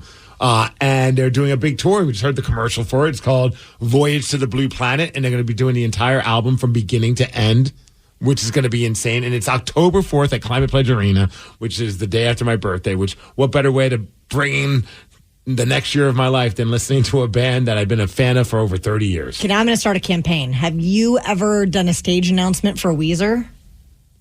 No, but I've interviewed them, and I'm cool. It was a massive letdown. No! Massive letdown. And it's not their fault. The record label sent me to a studio where they were recording some demos for what was going to be their third record. They were here in Seattle, and sent me there. He's like, yeah.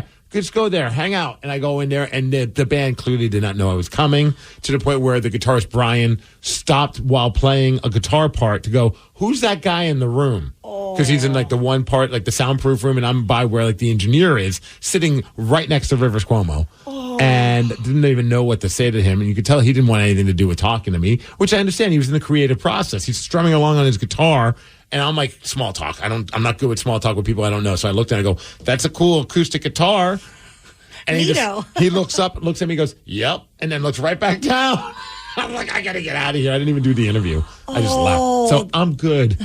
I don't need to do a stage announcement. I can just be a fan of the band. They say never meet your heroes. They didn't do anything wrong. I don't blame them whatsoever. Like, there's no ill will towards them for that. But I think about, there was a moment when I first saw they were going on tour, and then started thinking about that record. It did trigger some nostalgic thoughts for me, because I thought about seeing them for the first time live when they toured in support of that record. Wow. They played in New York at Central Park. Of course. They used to do this summer series where it was called Central Park Summer Series, I think. It's very creative.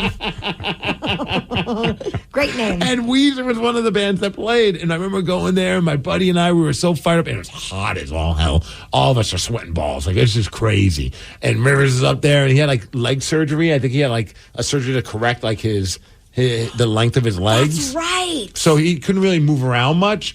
But he could tell, like, this crowd, we were dying, sweat pouring down. They're playing these songs, and, like, people are passing out. Finally, he convinced whoever it was to grab a fire hose or, like, one of those giant hose. And while they're playing, just started spraying the crowd. And it was, and I remember, I'll never forget, it was during the one song, Only in Dreams, which, if you know the song, it's got, like, this massive build. And I don't know if they timed it that way, but it just worked out perfectly. I'll never forget the moment, because it's like it's building. And once the band fully kicks back in, we're all just getting sprayed in the face with a fire hose. I was like, this is the greatest thing ever. It was so freaking cool. It was amazing. So when you get... Oh, here's the part. We're all feeling this moment.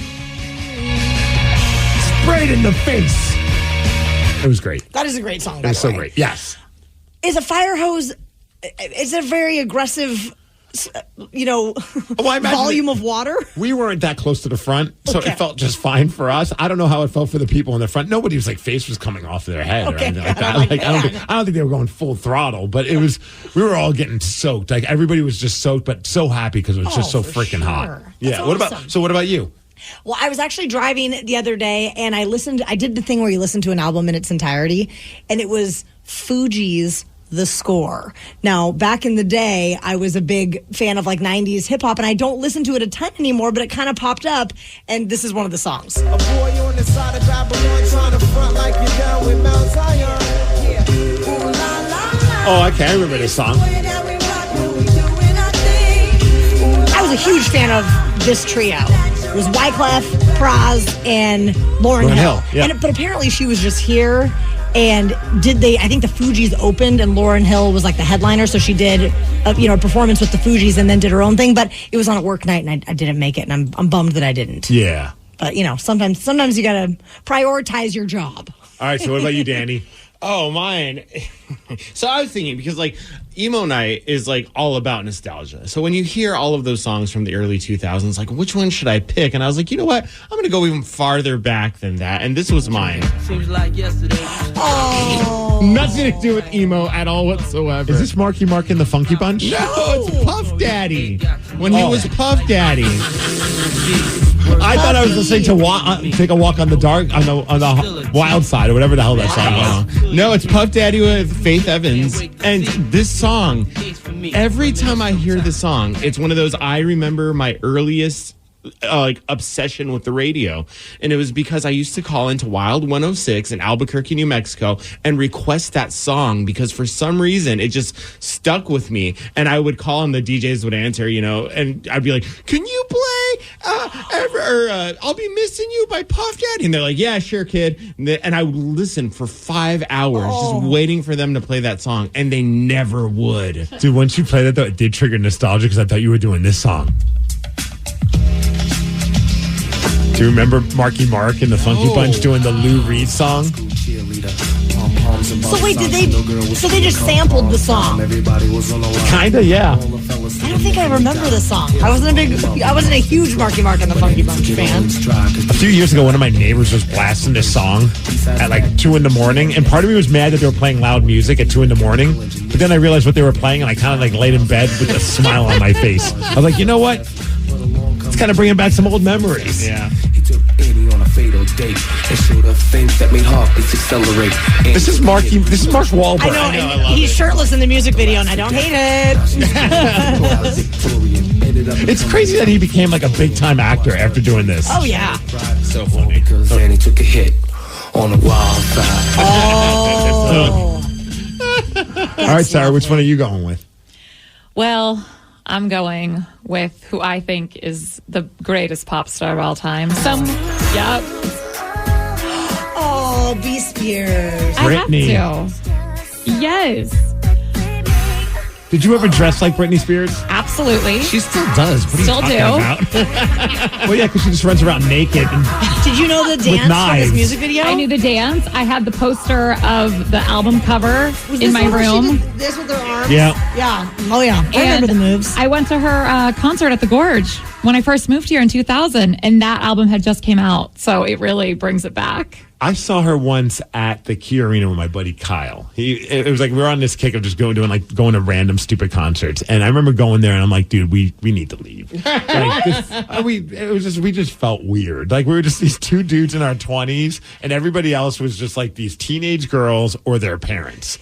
And so we're like, I don't know, man. I feel like we're gonna get beat up by some dad thinking that we're here, trying to check out kids, and I'm like, we got to get out of here. It was right around the time of when she was still a young pop star. You were just trying to check Britney Spears out.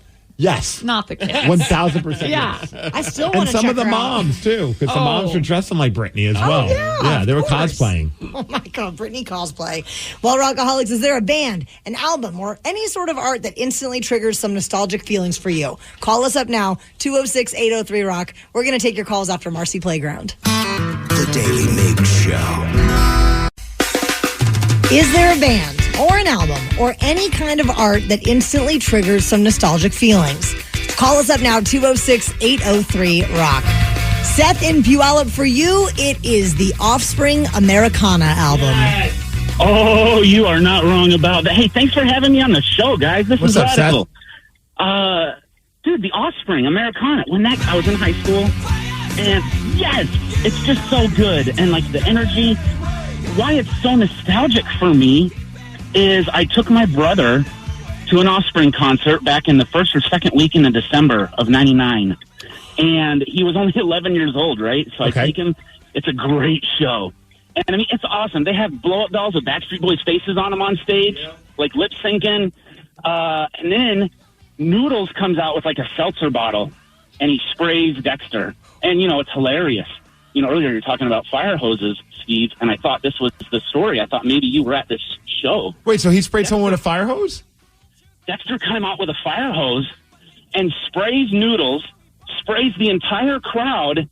The drummer's going nuts, and Dexter lifts the fire hose in Mercer Arena, and I don't know if it's been remodeled, but back then it was tile ceilings. He hit the ceiling, and tiles just started flying.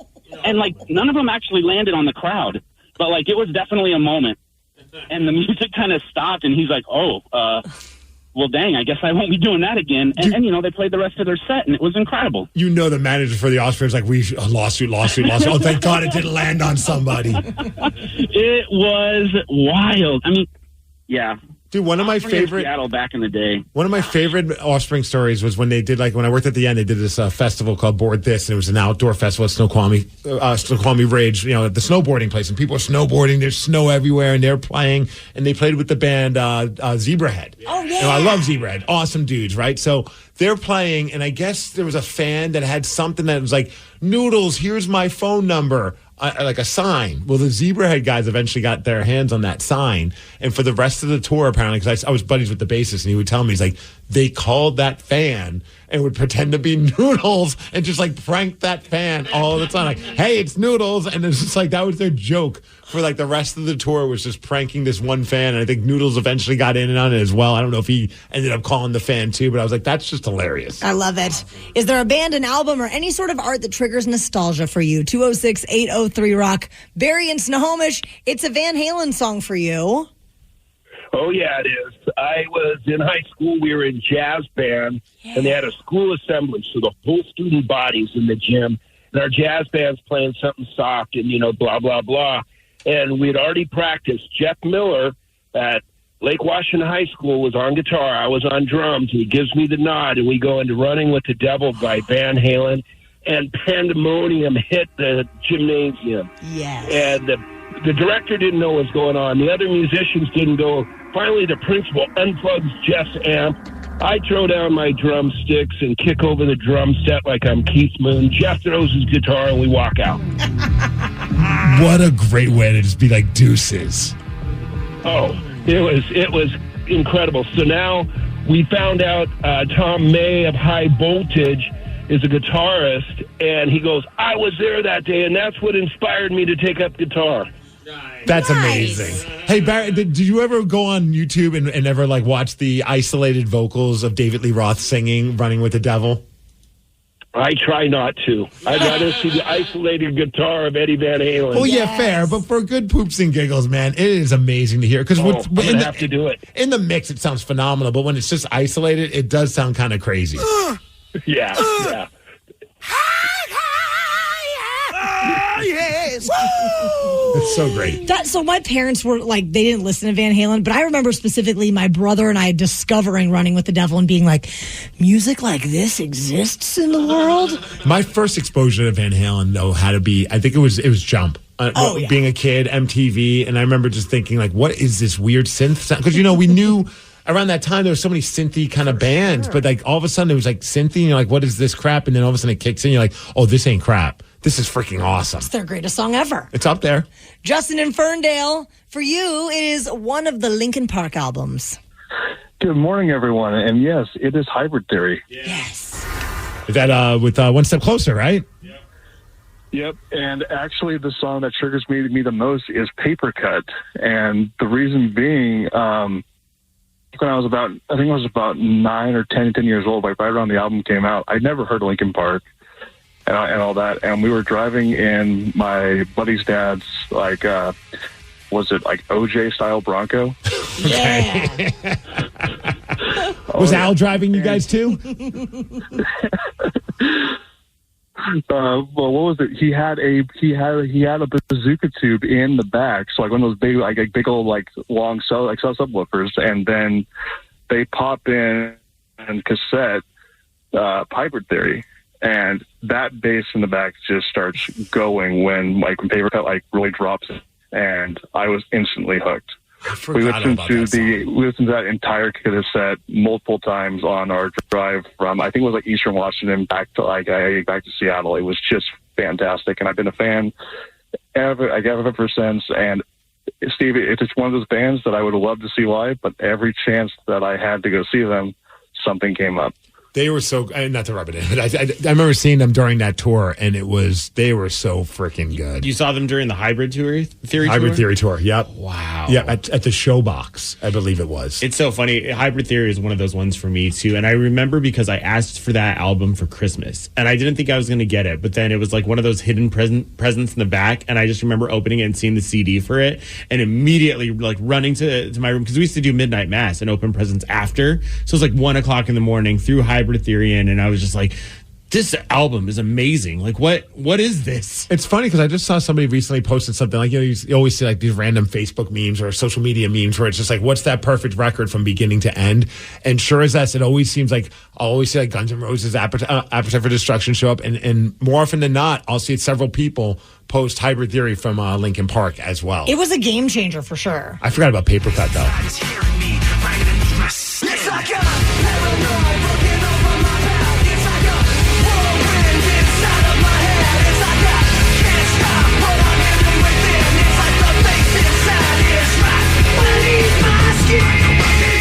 Dude, they look so young in this music video. Danny's doing background vocals. I'm ready to do this at emo night. Linkin Park hits so hard at emo night, and I've never played that song. I kind of want to do it. Well, because I think lyrically it appeals to people who are fans of emo music. Because I mean, obviously, they're singing. Their hearts are on their sleeves with a lot of their lyrics. Yeah. Without question. Well, how would you, Rockaholics, like to beat Steve? We'd like to see it. We would. He's currently 60, 17, and 8 in 2024. 206-803-ROCK. We will play Beat Migs at 8:50. The Daly Migs Show. My 13-year-old acts like a puppy again.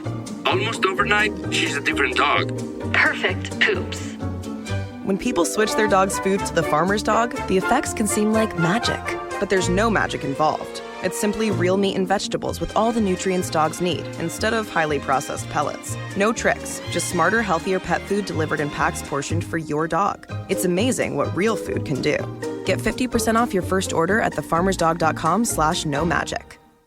From executive producer Jimmy Kimmel. What's up, team? Just two people can't launch a brand. It takes a village. We are MMD Hollywood. Wow, which stands for medical marijuana. Due to restrictions, we can't tell you everything about our new reality series. But what we can say is the idea behind it is fully baked.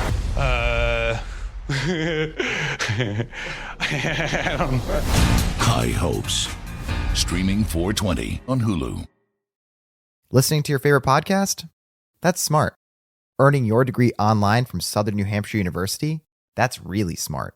With 24/7 access to coursework, no set class times, and dedicated student support, you can go to school when and where it works for you. Low online tuition means you can even do it for less. And dedicated student support means we'll be with you from day one to graduation and beyond. Join a community of learners just like you. Go to snhu.edu today to start your free application. My 13-year-old acts like a puppy again. Almost overnight, she's a different dog. Perfect poops. When people switch their dog's food to the farmer's dog, the effects can seem like magic. But there's no magic involved. It's simply real meat and vegetables with all the nutrients dogs need, instead of highly processed pellets. No tricks, just smarter, healthier pet food delivered in packs portioned for your dog. It's amazing what real food can do. Get 50% off your first order at thefarmersdog.com/no-magic. From executive producer Jimmy Kimmel. What's up, team? Just two people can't launch a brand. It takes a village. We are MMD Hollywood. Wowee. Which stands for medical marijuana. Due to restrictions, we can't tell you everything about our new reality series. But what we can say is the idea behind it is fully baked. I don't know. High Hopes. Streaming 4/20 on Hulu. Listening to your favorite podcast? That's smart. Earning your degree online from Southern New Hampshire University? That's really smart. With 24/7 access to coursework, no set class times, and dedicated student support, you can go to school when and where it works for you. Low online tuition means you can even do it for less. And dedicated student support means we'll be with you from day one to graduation and beyond. Join a community of learners just like you. Go to snhu.edu today to start your free application. The Daly Migs Show presents the most popular radio game on this side of the speaker. Let's play Be Migs. Be Migs, don't be a loser. Whoa! Be Migs, you're a loser. Who's ready to be Migs? I know Becky from Tacoma is. Becky, are you there? Hey, I'm here. Hey, I'm Sarah, your host, and it's time for you to get out of here, Steve. See ya. For those playing at home, Becky has 60 seconds to answer 10 questions. You can pass all you want, but you will only get 3 guesses per question. Are you ready? I'm ready. What Disney character flies on a magic carpet? Aladdin. Yes. How many times have the Seahawks won the Super Bowl? Once. Yes. What Twice. musician played lead guitar at the Oscars with Ryan Gosling during the song I'm Just Ken? Flash. Yes. According to Irish lore, what animal did St. Patrick drive out of Ireland? Dog. Cat. Horse. No. What rapper wrote the cookbook titled From Crook to Cook? Snoop Dogg. Yes. What kind of alcohol is in limoncello? Vodka. Yes. Adam Richman was the original host of what Travel Channel show? Pass. What is the name of the pirate in Peter Pan? Hook. Captain Hook. Yes. How many regulation strokes are there in swimming? 12. No. 10. 7. No. What president had a love for jelly beans? Bush. No. Clinton. Obama. No.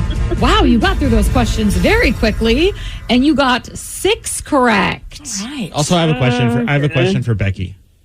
Yeah. Do you have good hair? Oh my gosh. I do. Is that Danny? Yeah, it was me, Becky, with the good hair. Sorry. I hate you. She's probably heard that so many times. I got to give a shout out to Danny because I was trying to get into emo night. He didn't get me in, but he did respond on Instagram. Hi, what's up, Becky? Sorry I couldn't get you in. It was kind of busy that night. Becky, he couldn't even get me in. I know, it's true. Oh, is this the Becky you said you made sure that they wouldn't let into emo night? Yeah, 100%. I told her, do not let the Becky with the good hair in. It's, she's outside. I knew this was that Becky. Okay. He's been bragging about getting you blacklisted from the club all morning. Steve, are you ready? Oh, yeah! What Disney character flies on a magic carpet? Aladdin? Yes. How many times have the Seahawks won the Super Bowl? Just once. Yes. One. What musician played lead guitar at the Oscars with Ryan Gosling during the song I'm Just Ken? That would be John Cena's dong. No, Slash. Sorry. According to Irish lore, what animal did St. Patrick's drive out of Ireland? Rats. No. Oh. Mouse? No. Animal tigers. No. What rapper wrote the cookbook titled From Crook to Cook? That's got to be Snoop Dogg. Sure is. What kind of alcohol is in limoncello? What kind of alcohol? Is it rum? No. Is it whiskey? No. Vodka? Yes. Adam Richman was the original host of what Travel Channel show? Man vs. Food. Yes. What is the name of the pirate in Peter Pan? Dr. Hook. No. Captain Hook. Yes. How many regulation strokes are there in swimming? That's a personal question for us swimmers. 6? No. 12? No. Oh, Steve. You got 7 correct, though, which still is a win. Yeah. 7-6. What? Becky, that was so close. All right. Well, thanks, guys. It was fun. Cheers, Becky. Man, Have fun with you and your good hair. I was feeling like it was headed for a tie there for a second. I thought so too. I like that he closes his eyes and just really feels the moment. Hell yeah. That was Did it a for close game. SpongeBob. Well, according to Irish lore, what animal did St. Patrick drive out of Ireland? Snakes. Yep. Oh, I was like totally thought it was rats too. I thought it was rats. That's the Pied Piper. Aha. I get those guys confused. Yeah, me too. Every time. How many regulation strokes are there in swimming? 4. Yes. Yeah. And 4 then- strokes? Yep. Backstroke, breaststroke, butterfly, freestyle. Oh, Wow. I thought like when you're swimming, that's considered a stroke. I was like, I don't know how many times they stroke. How many times do you stroke, Steve? I don't want to know. Don't tell me. As I've gotten older, I stroke longer. Hey. And The one pool seems to get longer. Oh, God. one that Becky got to that you didn't. What president had a love for jelly beans? Oh, that's Ronald Reagan. Sure is. Mhm. I didn't know that Wow. till this question. I'm like, that's such a weird thing to have. I only remember that Obsession for. because as a kid, I remember being fired up that Jimmy Carter liked peanuts, and I wanted him to be president because he liked peanuts. Which now looking back on it, not that crazy of a reason why you want to see someone be a president based Right? on some people's decisions. You're a nut enthusiast? Hell yeah, I love nuts. Oh, okay. And then I thought Ronald Reagan, I was a little on the fence because he liked jelly beans. Like, what's with this guy? Yeah, who's this guy? We can't trust him. He likes jelly. But when's the last time we've heard about like the snack choice, the snack decisions on a president? I know. I'm kind of sad that we don't know what they love. I'm sure we do. We probably do. It's just been buried in the negativity of social media. Oh, do we care more about their other causes besides what kind of nuts they want to have in their mouth? Whoa. If What? I was Like president, peanuts? Yeah. my snack choice, Cheez-Its. Ooh, all the way. Wait, only if you were president? That's not your actual snack. I mean, it is. But if I was president, I would make sure we had one of every kind. You know what's so funny? I don't have Cheez-Its in my home, but every time I eat a Cheez-It, I'm like, I need to get these, and then I just forget to do it. I kid you not, I have 5 boxes at my house right now, and one of them is the Costco size box. Do you like the different flavors? Is that why? Yes. Oh. And the grooves and the snapped. I'll be honest, if a president came out and said that they're a fan of Nerds gummy clusters, I'd probably vote for them. Right? Those are like the greatest candy that has been, and I feel like that's a relatively new candy Yeah. that's been made, and it's so amazing. Because it's like the nerd rope, but just in a cluster instead, right? Kind of? I mean, it's just like I guess, and then it's kind of like, it's breaded with the actual nerd. Breaded. Nerd breading. It's honestly really weird when you describe it, but they're actually pretty good. They are the best thing I've ever had. Oh. Well, To me, they jumped immediately to the top of my greatest candies of all time. Okay. What are the other 3 then? And tell me your Mount Rushmore. My Mount Rushmore of candies?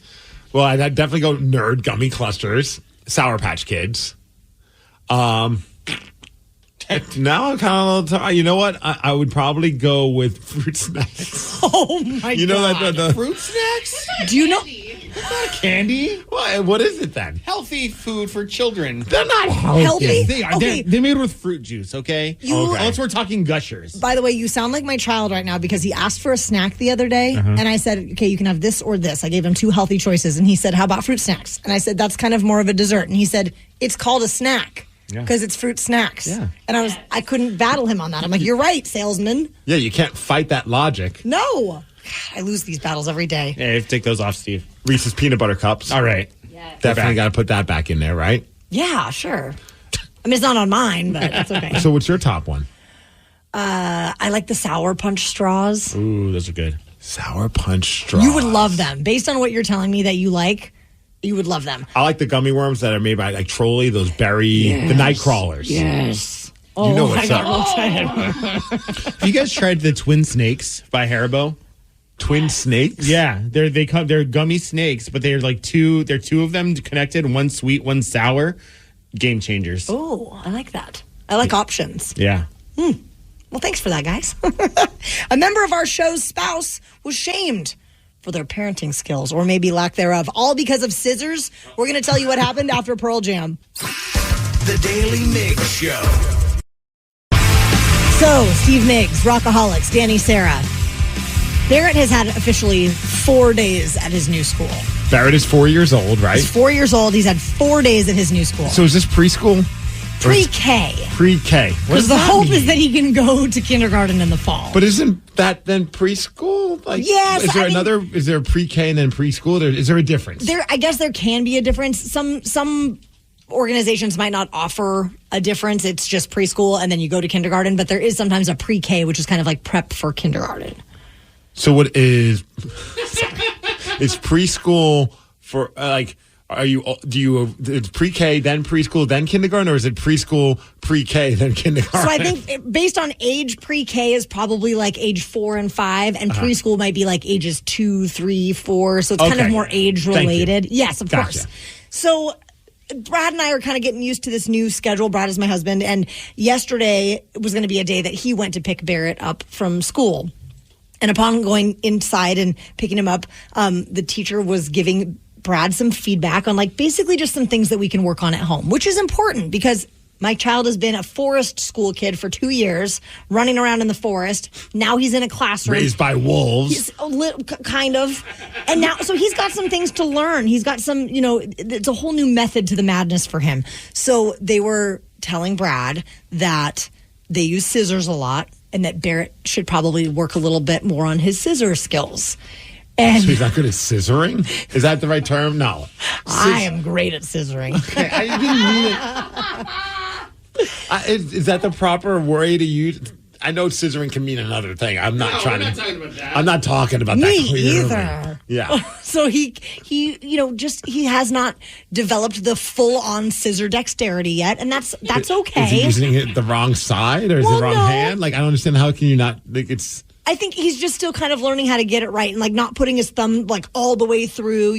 Just some small scissor skills, and Brad got his feelings hurt a little bit. He took it personally? He did. And I can tell you, Did you come home and then Brad was working with scissors? I'm telling you, I can scissor the best of them. So I had to have a conversation with Brad. Hey, you can't get your feelings hurt. This is going to be one of many times you're going to hear feedback in Barrett's life about things that we can help be supportive with at home. Was he mad at the teacher? Oh, yeah. And I love Brad. I know. Because he is such a positive, happy guy. And I think he just wasn't maybe prepared for constructive criticism. But then I was like, Brad, let's work on some scissor skills with Barrett tonight. So we got out some construction paper and we made some cuts. And I think Barrett's doing just fine in the scissor department. So the teacher was wrong. I think the teacher is probably right. I think my child's probably not as focused as the other kids yet, considering it's only his 4th day of school. Today is the 5th day, I believe. But, it's just one of those things. Parents sometimes have to hear the... Well, if you need Tatum to come by, she's really good at using scissors. She can. Is she a scissor master? It's almost becoming one of those things where I'm she'll just reach and grab the legit scissors, and I'm no. I don't need this to be one of those cautionary tales of a child running with scissors. But she just loves cutting stuff up. Oh, yeah. Just nonstop. Well, she might have to be his scissor mentor. I'm not sure. Thankfully, we haven't gotten to that point yet because everything's been going on from home. We haven't done pre-K. Actually, that's been the big conversation in our household is do we want to do preschool or not? We're on I told my wife, I'm it really impacts you more than me. I'm not trying to be Mr. I have no say in this, but I'm at work. Are you going to, because my wife's maybe it'll be good for me to kind of get some time away from her just to kind of get ready for when she does do kindergarten. For sure. You know what I mean? I'm it's one or the other. You rip the Band-Aid off one way or the other, obviously, but still on the fence about it because that's a tough decision. She's been Tim's been by my wife's hip all the time. Oh, yeah.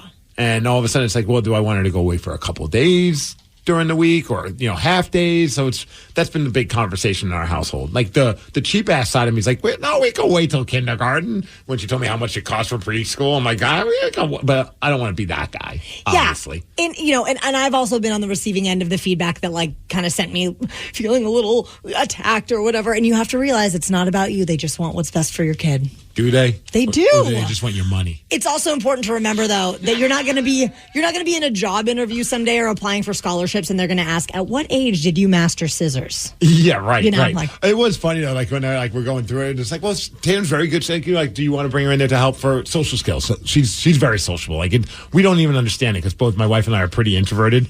And Tatum just walks up to anyone, talks to everybody. So, like, at least we had, like, she's good with kids and all that. And they're like, well, what about, like, just learning certain things? And she's figuring out how to spell things already. And she's already doing, like, simple math and, like, things. So and this is all credit to my wife, not me. So then we're looking at, like, what's, like, the curriculum for this preschool. And one of the things was, like, we spend time teaching them how to wash their hands. And I'm like, she knows how to wash her hands. Are we going to spend this kind of money just to teach her how to wash hands? Like, that just seems bonkers to me. Yeah, you can save money on that for sure. Yeah. So my wife's now sending me to preschool because I clearly don't wash my hands long enough. Thank God. Rockaholics, would you consider yourself to be a massive fan of rock music? Such a fan that you could name a song after only hearing 1 second of the chorus. We want you to prove it. And if you do, you're going to win tickets to Kings of Leon, 206-803-ROCK. We will play Hook or Shook at 9:20. The Daly Migs Show. My 13-year-old acts like a puppy again. Almost overnight, she's a different dog. Perfect poops. When people switch their dog's food to the farmer's dog, the effects can seem like magic. But there's no magic involved. It's simply real meat and vegetables with all the nutrients dogs need, instead of highly processed pellets. No tricks, just smarter, healthier pet food delivered in packs portioned for your dog. It's amazing what real food can do.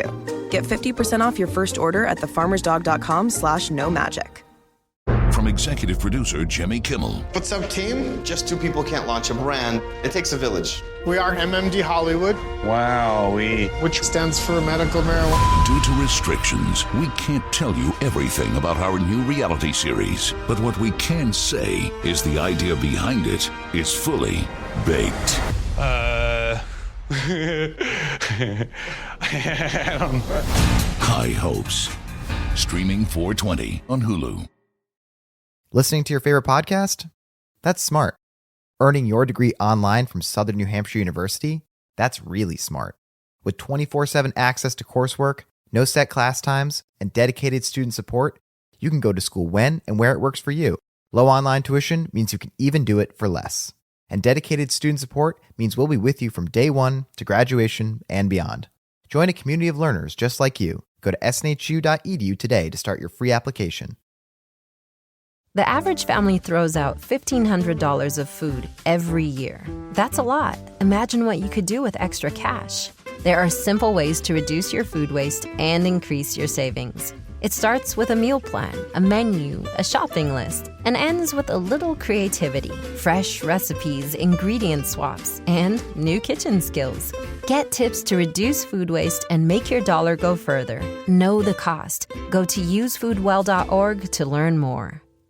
The Daily Migs Show presents the Extreme Music Showdown. Let's play Hook or Shook. Please sign this waiver before we continue. Thank you. We'll drop a 1-second snippet of the hook of a song. If you can't name the song, watch out. You're gonna get shook.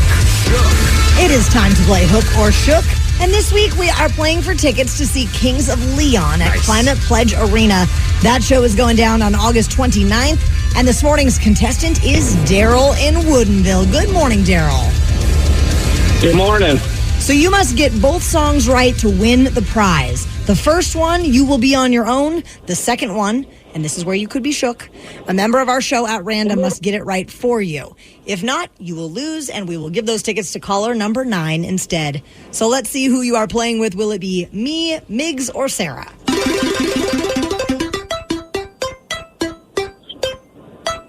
It looks like it's going to be on Taryn. No. Oh, I want to play. I feel like the wheel doesn't like me. Well, it landed on me. I'm more than willing to hand it over to you if you really want to play. That's not how it works, Steve. All right, fine. Miss We have to Rule go Stickler. with the rules. All right, I'm in. Let's do this, Daryl. Let's win you some Kings of Leon tickets.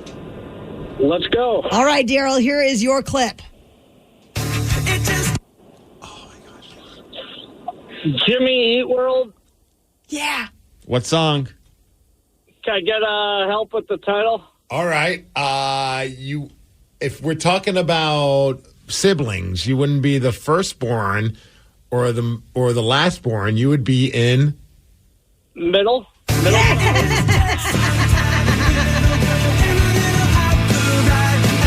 go! Kind of a strange clue. I was really stumped. I couldn't go my usual rhymes with Schmiddle because Schmiddle. Such a for the longest time, I loved this song and I never focused on the lyrics. And recently, I focused on the lyrics. I'm like, these are some damn good lyrics. Yeah. This guy's writing some good stuff. I will mess with Jimmy Eat World. I like that. That's a band great lot. record. Was that for sure? They ended up calling it their self-titled record because of everything that happened. I think with 9/11, but originally it was called Bleed American. That's right. Yeah, great record. Are you ready for your clip, Steve? I am. Migs? Let's win Daryl some tickets. All right, here we go. Oh, another great song, man. Everclear, Father of Mine. There we go. Congratulations, Daryl. You're going to see Kings of Leon at Climate Pledge Arena, man. Awesome. Yeah, that was fun. I'm pumped up and happy.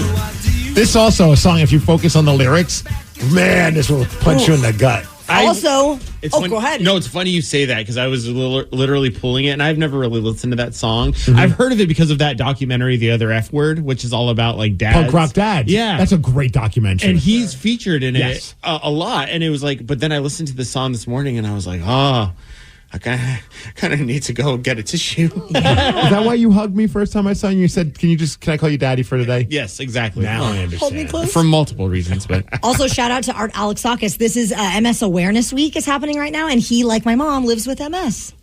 Oh, that's right. I forgot that he battles that as well. Yeah. He's such a. Some people used to say like he was a tough dude to deal with, he had like a attitude. But I remember we had him come in studio, and I was so nervous. I love Everclear, and he could not be a nicer guy. And around that time, I remember like I was dealing with him like personally, like he didn't have like a management, or he was managing himself, and like it was like soon after it was Thanksgiving, and he texted me Happy Thanksgiving, and I was just like, what? Like 17-year-old Steve would just be like. I mean, adult Steve was also kind of taken aback by it, but Everclear So Much for the Afterglow is one of my all-time favorite records. Earlier, we were talking about great records from beginning to end. That album is solid. A masterpiece. Absolutely. I love every song on that record. After that, So Much for the Afterglow, is that the one that has Father of Mine? Or is that the one with Santa Monica? That might have been before that. That might have been Santa Whatever Monica. record has that Santa Monica is the one I'm talking about. Yeah. Is that So Much for the Afterglow? I believe so, yeah. Then which one has Father of Mine? What was the name of that album? Oy, oy, oy. I'm so bad with albums. I used to be so good at that kind of stuff. No, it is So Much for the Afterglow. So then which one is Santa Monica? Because that's the one I was talking about. Sorry. Santa Monica must have been the album before Heart that. Spark Dollar Sign? Oh, yes. Are you just agreeing? No, I think you're right. Sparkle and Fade. They have a song on there called that. We are just on crack right now. We are really Sparkle bad at and this. Fade is the one I'm talking about. My apologies. But So Much for the Afterglow is a very good record as well. For sure. Yeah. And then after that, I felt like a lot of their songs, they were just kind of like writing almost Father of Mine and I Will Buy You a New Life, but they were just changing the lyrics. Like I felt like he found like his formula to writing a good song, and he just stuck with that. Just not reinventing it. Well, I mean, he probably realized, hey, man, people like this version of Everclear. I can just keep writing songs like this and keep making money. Totally. Oh, sorry, one more. Do you remember the song that they had that was on the Romeo and Juliet soundtrack? Local God? I don't know if I do. The Romeo and Juliet soundtrack is phenomenal, but there's a song called Local God by Everclear on that one, too. Thank you, Everclear. for all Sparkle the and Fade music. had Heroin Girl. Oh, yeah. That one. That was Electra Made Me Blind. Oh, man.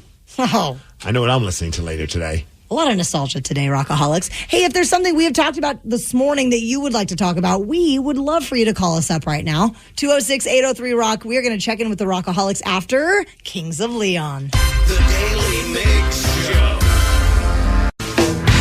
Throughout the morning, we have been receiving your texts and your phone calls, and we haven't quite had a chance to get to everyone yet. But right now, we want to talk to you. So call us up now if there's something we hit on this morning that you'd like to chime in on.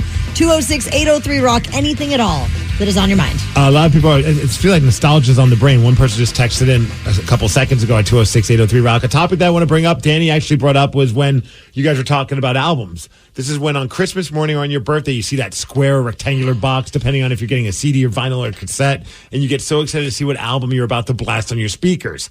That's one thing I'm going to miss with my kids, because now you just stream stuff. But what was that one album that you got on a holiday that made you lose your mind? And that's a very good question. You got an I answer? remember it. Okay. I remember it clearly. It was Tragic Kingdom from No Doubt. My dad gave me that. And it was amazing. Oh, yeah. Yeah. Sunday mornings on that one. That's another one that you could listen to start to finish. I got one I think Danny's going to appreciate. I remember it was Christmas, and I remember opening it up, and I went straight to my room as soon as I got that gift. I didn't even finish opening the rest of my gifts because I was like, I'm going to put it in my CD player, and I'm just going to enjoy this record over and over and over. And that album, of course, is...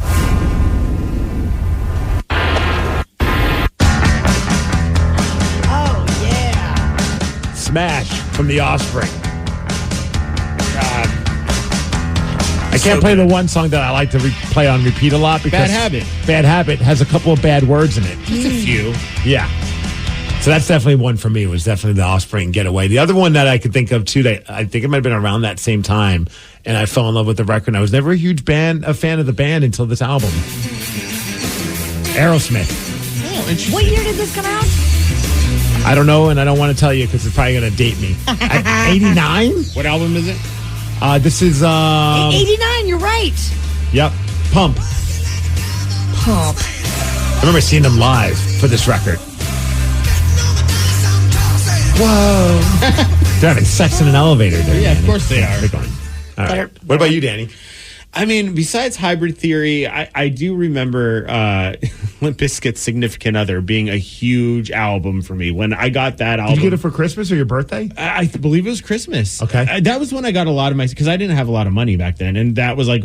My mom didn't either. And so she was just like, what CDs do you want? And I just remember, getting that Limp Bizkit CD and putting it in there and listening to Nookie on repeat over and over again. And that became the song of the summer, too. Because speaking of spring break, like 99... They performed. That was huge. Yes. The khakis, the white T-shirt, and the red baseball cap. Long live Limp Bizkit.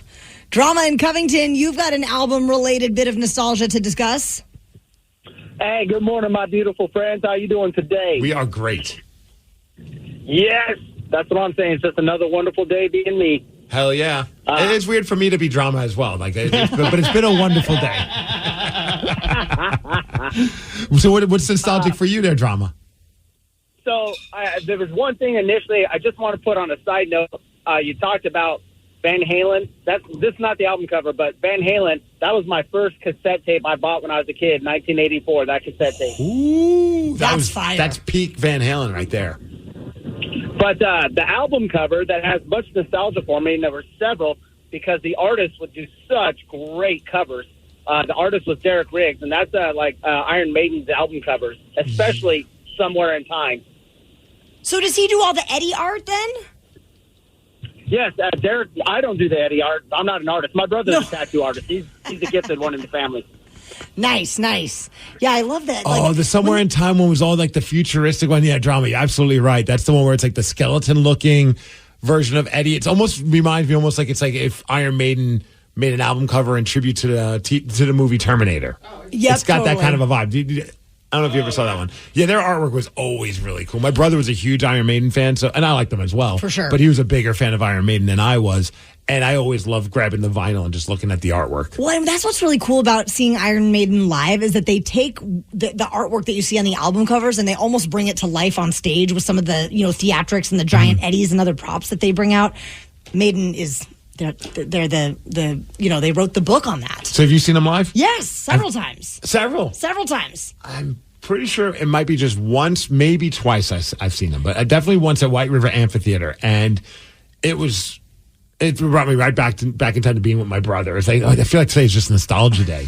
But man, I remember watching them and just being like, man, I know so many Iron Maiden songs, and I didn't realize it until they were performing them live. I believe I was at that same show, Steve Migs. I'm guessing it was like 2008, maybe 9, somewhere in there. I was gonna say it's close to about 10-ish years, maybe more than 10 years ago. Yeah, everything feels more like than 10 years ago. It absolutely is, because it was before I met my wife. Oh, would she go to an Iron Maiden show with you in the current day? Not a chance in hell. I mean, she would go see Iron Maiden, just not with me. No. My first time trying to get her out to go on a date. Not that it's Iron Maiden, but it kind of falls in that same genre. I remember I was trying to get her to go on a date with me, and she's like, we were talking, and then I'm like, how about come on a date with me? She's like, where do you want to go? And I'm like, Judas Priest is playing.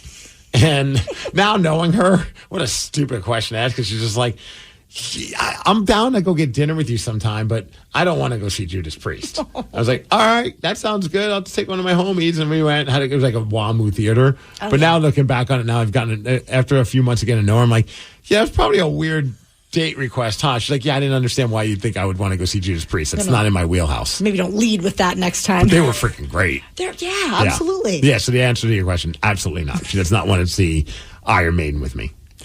Rockaholics, do you like your bacon soft or crispy? One of those ways could send you to the hospital. We'll tell you why at next. The Daily Migs Show. There's a man that went in to go see a doctor, 52 years old, because he had a history of migraines, and they started to get worse. Okay. And so much worse that he had a migraine that lasted for about 4 months before he went in to be seen. And I am a miserable F if I have a migraine for like 4 hours. I'm pretty upset if it's 4 minutes. Yeah, the migraines is the one, like, I just can't function. Like, turn off all the lights. I got to lay on the couch. Don't even talk to me. I don't want to think. Like, the idea of doing that for several... Like, I have some friends that, like, they struggle with them a lot. And I'm like, man, I'm so sorry. That has to suck. Well, this gentleman found out that it wasn't actually migraines causing his headache. He had a tapeworm in his head. That's disgusting. It makes my skin crawl. It makes me feel itchy. I hate everything about this story. So not only did he have a tapeworm, but the tapeworm had laid eggs in there too. Into his brain. Wow. Yeah. And of course they're trying to figure out how this happened. Did they go into his ear? No. Bacon is to blame. Bacon? They said that he ate bacon that was maybe old, but also that he likes his bacon soft. So he didn't cook it for very long. Okay, well, what's wrong with this guy? Yeah, that is a big problem for me. Is anyone here like soft bacon? No. I never understood people like when like you go somewhere and like they like a restaurant and you get bacon and it's like kind of floppy. Yeah, you get the floppy bacon. Yeah, and you're just like, dude, I don't want floppy bacon. Like, get it back in there and put it back on. And, you know, like get it nice and crispy and firm. It needs to be like a good little mix. I'm like half floppy, half. Oh man, when I was eating bacon, I would want it just full on charred. What about fakin' bacon? Have you found any good fakin' bacon? No. I mean, it tastes. It's okay. It's got the scent of bacon. Doesn't really taste like it's good for like a BLT. Like if you want to have a BLT, like I get like the Morningstar bacon, and that's kind of okay. I mean, but I'm not going to be able to trick you into thinking that it's bacon. Well, that was going to be my next question because I'm a big mouthfeel person. How's the mouthfeel of fakin' bacon? I mean, when you say it's almost like it's like crispy cardboard. You're selling it. Yeah. It looks like somebody just drew on a piece of paper bacon, and then they just handed it to you and they cooked it. And they're like, I swear, like their attempt at making bacon is pretty rotten. They haven't hit their stride yet. It tastes fine enough, like if you're putting it in like a BLT. Sure. That's I wouldn't just like snack on it. No, absolutely. Yeah. Maybe in a sandwich to cover it up with like a lot of condiments and other things, but just as like a side or like eggs and bacon, they have not. But that being said, if you undercook it, you're not getting a tapeworm in your brain. Solid so you know point. what? That's the selling point right there. Sarah, you've never tried regular bacon though, right? Never in my life. Okay.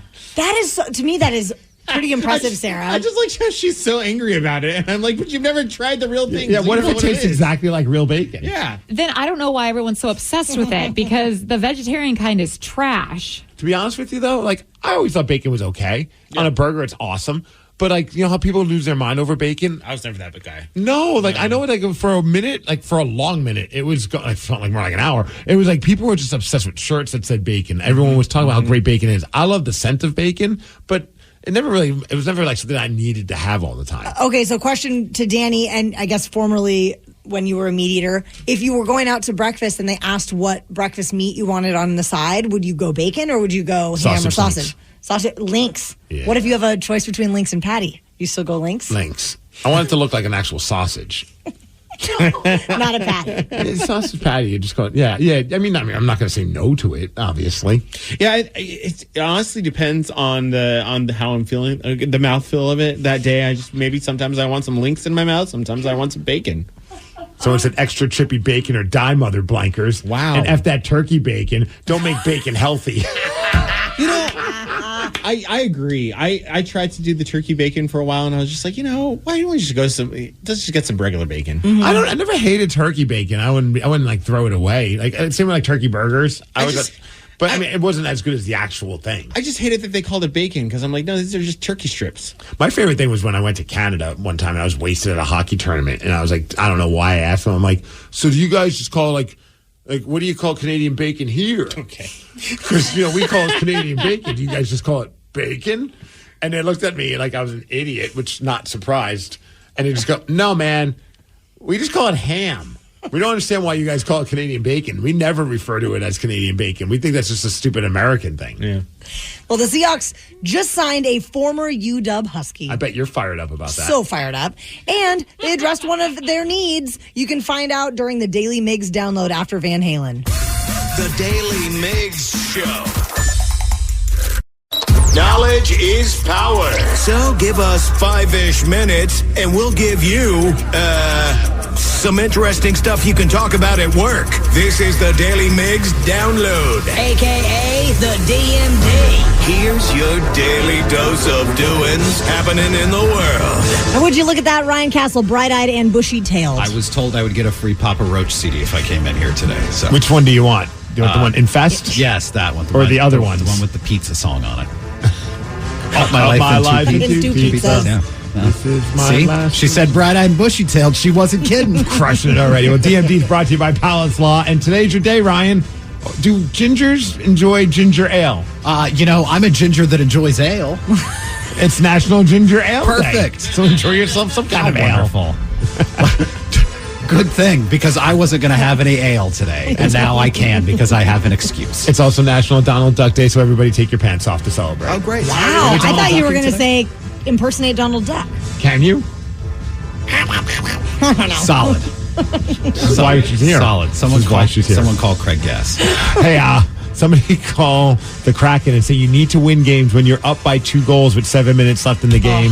What a heartbreaker last night, especially when you're trying to make the playoffs. You're trailing the Vegas Golden Knights. You needed to get these 2 points over them, and you just fell apart with 7 minutes left in the game. In all fairness, they were down 2-1 going into the third period. Scored 3 goals. They were up 4-2. 7 minutes left. Give up a goal. 16 seconds left. Give up another goal. Goes into overtime. Jack Eichel, that idiot, he scores a goal to help the Vegas Golden Knights beat the Seattle Kraken. It was just a heartbreaker of a game. Nobody likes that guy. No, I especially don't like him, and everybody in Buffalo hates him because he left Buffalo. Also, Kraken, they're going to be taking on Alex Ovechkin and the Washington Capitals. That game is tomorrow night, but the chances of making the playoffs keep getting further and further away as the season goes on, and losing games like that, not good. Not at all. Well, the free agency frenzy is continuing in the NFL, and we say goodbye to some more players here in Seattle. Drew Lock agreed to a 1-year, $5 million contract with the New York Giants, and then running back DJ Dallas is off to the Arizona Cardinals. It's so hard to say goodbye to yesterday. I sing this song in my house, and I always say, why are you singing that song? I'm like, oh, the Seahawks just got rid of a player. It's Bobby a thing. Wagner. Yeah. Also this morning, the Hawks signed a former Husky. Former Browns player, offensive lineman Nick Harris has a 1-year, $2.51 million deal. And just so you know, now I can root for him now that he's not a Husky, Right, okay, so you can root for him. It's Okay, good. good. Okay, I'm Yeah. glad to see that. It seems like a depth kind of a thing. He's not really a starter, but I know they have some younger guy that they want to have as the starter, but it's still good to get a guy like that. The Hawks also signed veteran tight end Pharaoh Brown. He's 29 years old, also signed a 1-year contract, and will be hopefully a solid blocking tight end. So no big stars, and that's pissing off all the Seahawks fans right now. God, I'm trying to think of a blocking tight end joke, and I just can't. Maybe if you have some more ale, Perhaps. you'll be able to figure something out. Check in at about 11:30. Hey, the weather, we're going to hit a high of 51 degrees. Also going to have some nice weather all week, right? Honestly, here's a public service announcement, it's though. going to get so nice. People, go buy a new bottle of sunscreen because that stuff does expire, and you should use it this week because it might hit up to 70 Or degrees. you'll end up like me, getting stuff cut off your face every couple of Exactly. years for the rest Ryan of your Castle life. is the poster child for wear sunscreen. Ryan Castle's a cautionary tale for wearing sunscreen. High of 51 Scarface today. over here. Big thanks to KISW for giving us the Daily Migs download, and that's what's up. Ryan Castle is up next with the Morning 12 Pack. The Daily Migs Show. My 13-year-old acts like a puppy again. Almost overnight, she's a different dog. Perfect poops. When people switch their dog's food to the farmer's dog, the effects can seem like magic. But there's no magic involved. It's simply real meat and vegetables with all the nutrients dogs need, instead of highly processed pellets. No tricks, just smarter, healthier pet food delivered in packs portioned for your dog. It's amazing what real food can do. Get 50% off your first order at thefarmersdog.com/no magic. From executive producer Jimmy Kimmel, What's up, team? Just two people can't launch a brand. It takes a village. We are MMD Hollywood, Wowee. which stands for medical marijuana. due to restrictions, we can't tell you everything about our new reality series. But what we can say is the idea behind it is fully baked. I don't know. High Hopes. Streaming 4/20 on Hulu. Listening to your favorite podcast? That's smart. Earning your degree online from Southern New Hampshire University? That's really smart. With 24/7 access to coursework, no set class times, and dedicated student support, you can go to school when and where it works for you. Low online tuition means you can even do it for less. And dedicated student support means we'll be with you from day one to graduation and beyond. Join a community of learners just like you. Go to snhu.edu today to start your free application. Find your perfect fit with a custom suit from Indochino. From timeless classics to bold statements, you can express your style exactly how you want. Get 10% off any purchase of $399 or more at INDOCHINO.com with code PODCAST.